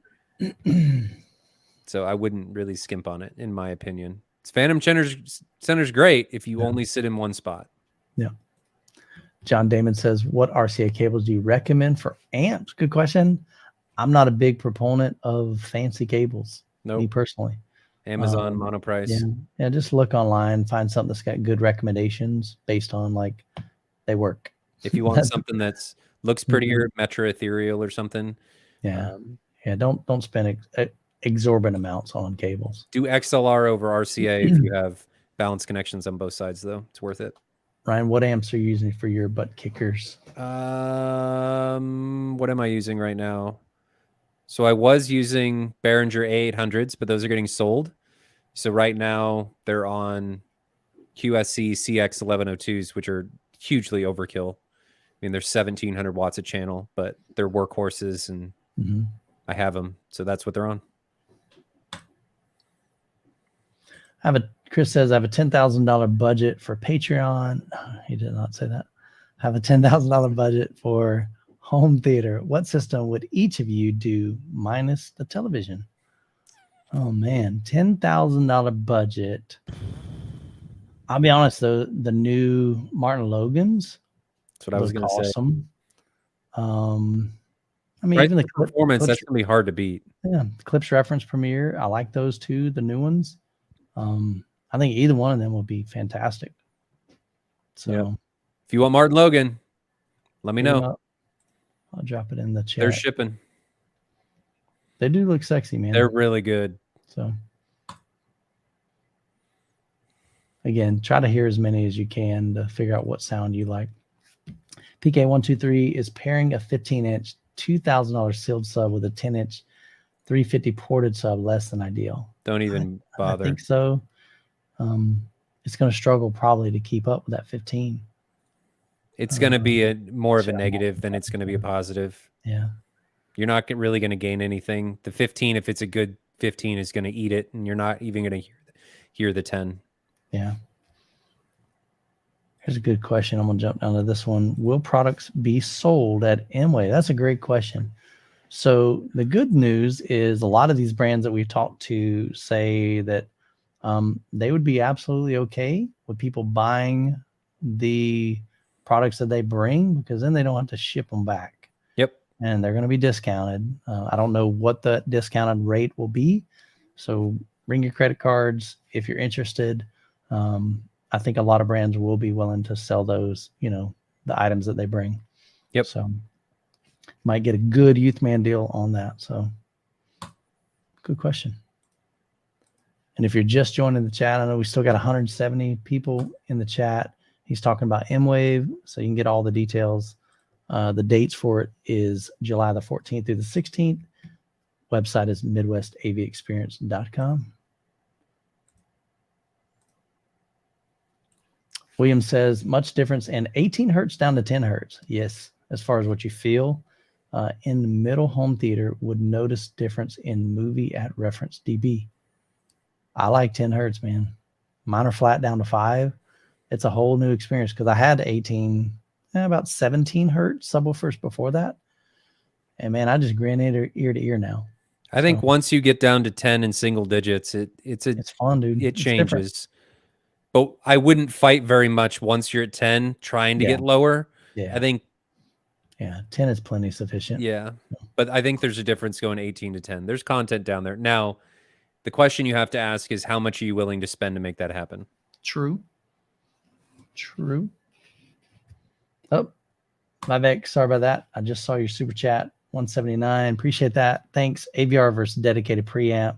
How much value added? Jonathan recently did that, and he didn't really hear a difference. I had a AVR. It was a Marantz SR 8015, and I swapped it out for an AV 7706. And to my ears, I felt that I heard a difference. Problem is there's time that it takes to swap that out, calibrate it, and then on top of that, my brain knows I switched it. So could my brain have said, oh yeah, you should hear a difference? Maybe. Could Odyssey have done a better job at, doing room correction and EQ on the processor than the AVR? Possibly. I think there's a lot of factors in there, and I just can't guarantee that if you go to a dedicated preamp with an amplifier, you're going to be guaranteed added value. What are your thoughts, Ryan? I personally think if they're SPL matched and the AVR has enough power to drive your speakers to a set level, you won't hear a difference. That's what I'm saying. So Don Jones says, do your far field subs need to hit super low? I'm thinking of only having my near fields hit really low, but more of a musical sounding for field. What are you thinking about that? Because you got near field and far field subs in your setup. I think you really need to have FARs that dig low. The key is that you don't have to push them to exorbitant levels to be able to feel it at the main listening position. But I don't really think I just want near fields doing a certain frequency. They need to complement each other, which if one is having like a shelf filter to cut them off and then the near fields are doing the same thing at a different level, I don't think that's going to be natural. Funny. So I got a text from my daughter earlier. She was wanting to know if I want a pretzel from our festival. We've got a local festival here. Said she was in line. So, and then Charlie Dice from, he's the gentleman that we did the $1 million Star Wars home theater. So he said he was watching, at least earlier he was watching. He might not be watching after 3 hours, but Appreciate you watching, Charlie, if you're still on here. And they're probably watching on his 20-foot wide screen. They're just crazy. All right, let's see. Hans Ziegler. I'm going to be purchasing my first power amp soon. I'm looking at Emotiva Basics A2. Cool. Definitely good budget-friendly amplifier to pair with my Marantz NR 1200. So the NR are I think the slimline Marantz, so they usually don't have a lot of power in them. I think adding a separate amplifier could be a good thing in your setup. I use KEF Q1s, which are 120 watts. Would the Emotiva A2 amp be too powerful? No, absolutely not. The speaker's only going to draw what it needs. Yeah. As long as your speaker sounds clean, it's not distorting, the bass isn't getting, funky or making any weird sounds, and the highs are still clear and crystal. Yeah, you're fine. I would rather have too much power than not enough. Because if you don't have enough, you could run into clipping or add distortion, and that'll damage your speakers far more than having too much power. You've always got the volume knob, just don't go stupid with it. But yeah, if you fed those speakers 1,000 watts, again, like Ryan said, your ears are going to know when to stop increasing the volume. You don't want to turn it wide open with 1,000 watts, but if your ears hurt after you've been listening for a decent amount of time, you're running into distortion. Yeah, you'll be fine though. JW says, I'm thinking about purchasing Emotiva Basics MC1s. We talked about that earlier. Should I pass on it? I don't know. I don't have any experience with the MC1. I personally believe you should. It's recommended to buy from companies with proven track records. Mm-hmm. Not that the MC1 is bad. It's more of, I want to have confidence, and I don't know that I want to be a beta tester for something that's new. That goes for anything, not just Emotiva. Yeah. So that's up to you. Yeah. Coleman says, I'm starting home theater. Would you prefer ESLX or XF200 by Martin Logan? You know that brand better than I do. Unless you're the narcissistic theater that I run, I would not probably go electrostatics for home theater. My theater is built around one seat. Like, it's designed for one seat. Yeah. Because I tell people this all the time. Decide how you want your theater to work. How many seats do you care about? What are you trying to accomplish? What are you trying to do? And then build and pick equipment based on that. So I am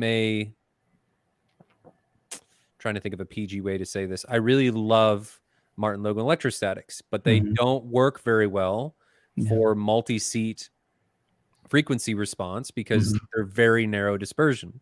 Yeah. Because of that, my theater is built around one seat. It has to be. I think you're at that price point. I think the XF200s are better. Cool. They're a phenomenal speaker. If you want to pick some up, let me know. Michael says, thanks, Ryan, for the Denon A1H. Always a pleasure working with you. And then I'll throw for the previous Thanks, Michael. Your A1H ships tomorrow. Booyah. And for my patrons, I've posted a whole bunch of stuff that you've got in stock. So you guys already know about that. But if you're interested in anything, just shoot Ryan an email. He can let you what he's got in stock. But of course, he's a dealer for a bunch of different brands.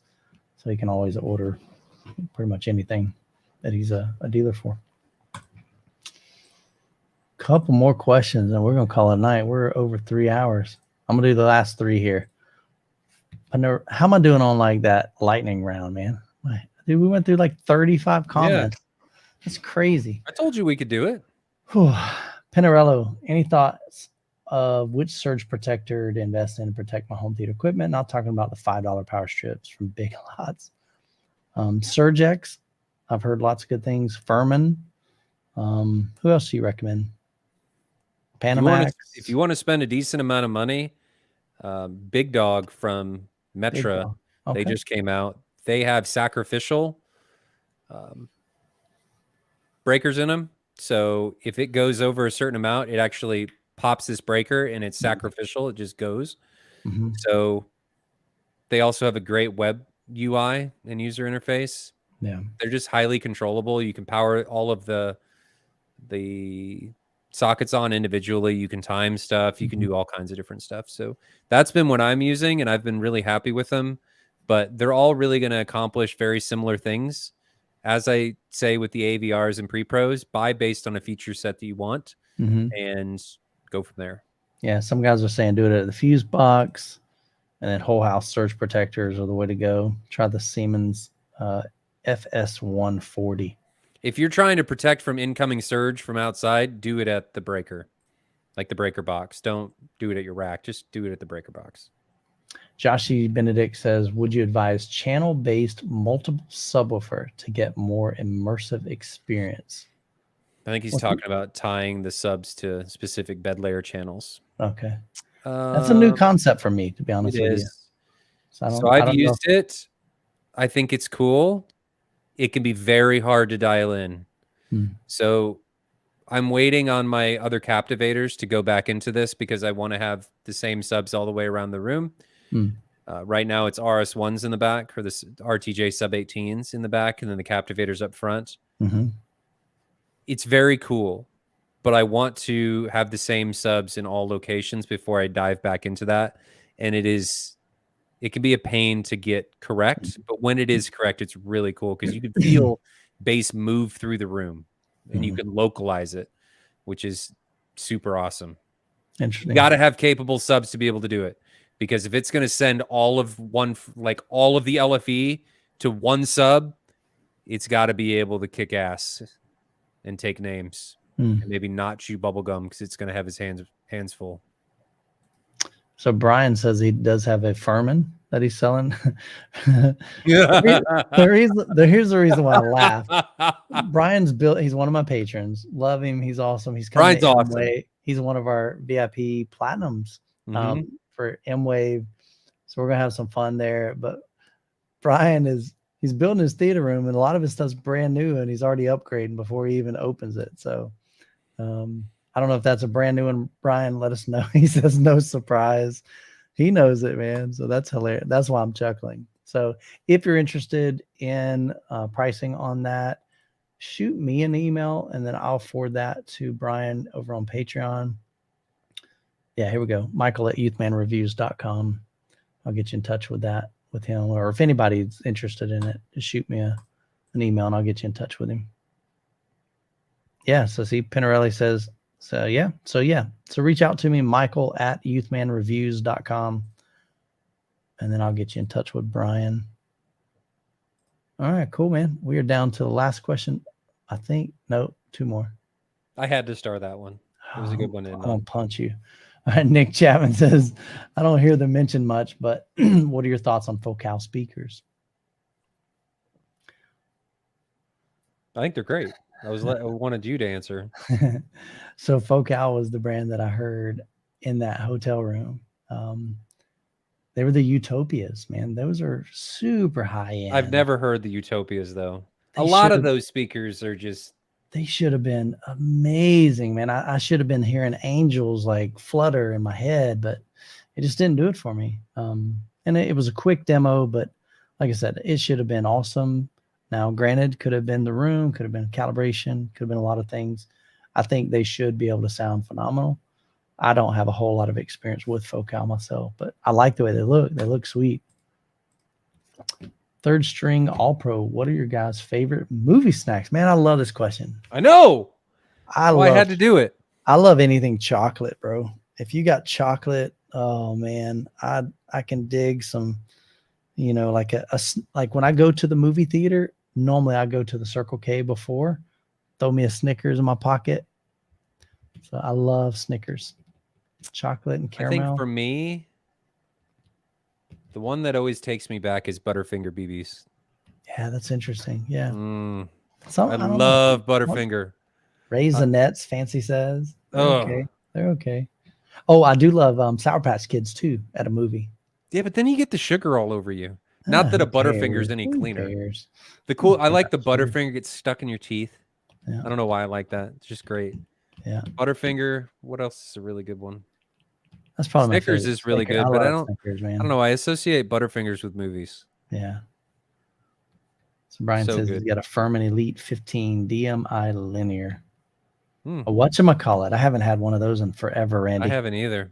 Whatchamacallits. My grandparents used to buy those. Dude, it's kind of cool. My grandfather, he's no longer living, neither is my grandmother. But we would go over to their house, and I love going to grandpa's house and grandma's, because you would open up their cupboard, dude, and no lie, and even in their fridge, they had like every candy bar. They had the Mr. Good bar. They had the Hershey. They had the Hershey with almonds. They had all kinds of candy. And I mean, it was like a grandkid's, dream. They had peanuts. They had everything, man. They had, oh my goodness. Ivan says M&Ms, or Jayhawk says M&Ms and the popcorn, beer. Jeff's like all about Twizzlers, man. Nah, Eric, I can't. Twizzlers has got to be I can't get down with those. The Jessica loves them. Peels. I cannot. No way, man. Well, guys, y'all have been awesome, man. Tons of super chats tonight. Certainly appreciate your support. We definitely appreciate y'all. We have a lot of fun, as you can tell, doing these for you. Hopefully it brings value to you as you're building out your home theater. And like I said, we're doing MWAVE not long, man. It is going to hit us super, super quick. July 14th through the 16th. We've got a lot of fun stuff planned. Some really cool experiences for you. Wrong one. Yeah, you can hit up Ryan. But all the details on the website, MidwestAVExperience.com. We've got SVS. Actually, let me just pull this up real quick. MidwestAVExperience.com. Let me share my screen real quick. I will say there's a lot more that are in the works that we just haven't talked about yet. Does that show the whole? Yeah, perfect. So there's your dates. When you come up here to attend, actually, no. Let's go here. Brands. So here's who we've got right now, but we're talking to a bunch more. Buckeye, GSG. We're going to have a couple of their 24s, I think. Yeah, behind maybe the they're screens. Maybe they're 21s. JTR is doing a full 7.4.6 Dolby Atmos JTR. He's bringing a whole truss system to set that up. JVC is going to be bringing the heat with their projectors. Kaleidoscape is going to be in a lot of the rooms. Martin Logan, I believe they're going to try to bring their new motion series. We're going to try to, if not, Ryan said he's going to bring his. Meridio is providing all of our calibration, and they're going to be there to make sure that everything's calibrated properly. So that's awesome because they got some really high-end equipment. Perlisten is looking to do 2 demo rooms, one on the R series and one on the S series. So you'll get to hear both of those in different setups. So that's pretty awesome. Row 1 seating is going to be there. Seymour AV. They were huge. I love the guys at Seymour. Chris and Evan are just super, super cool dudes. I've been rocking a Seymour screen.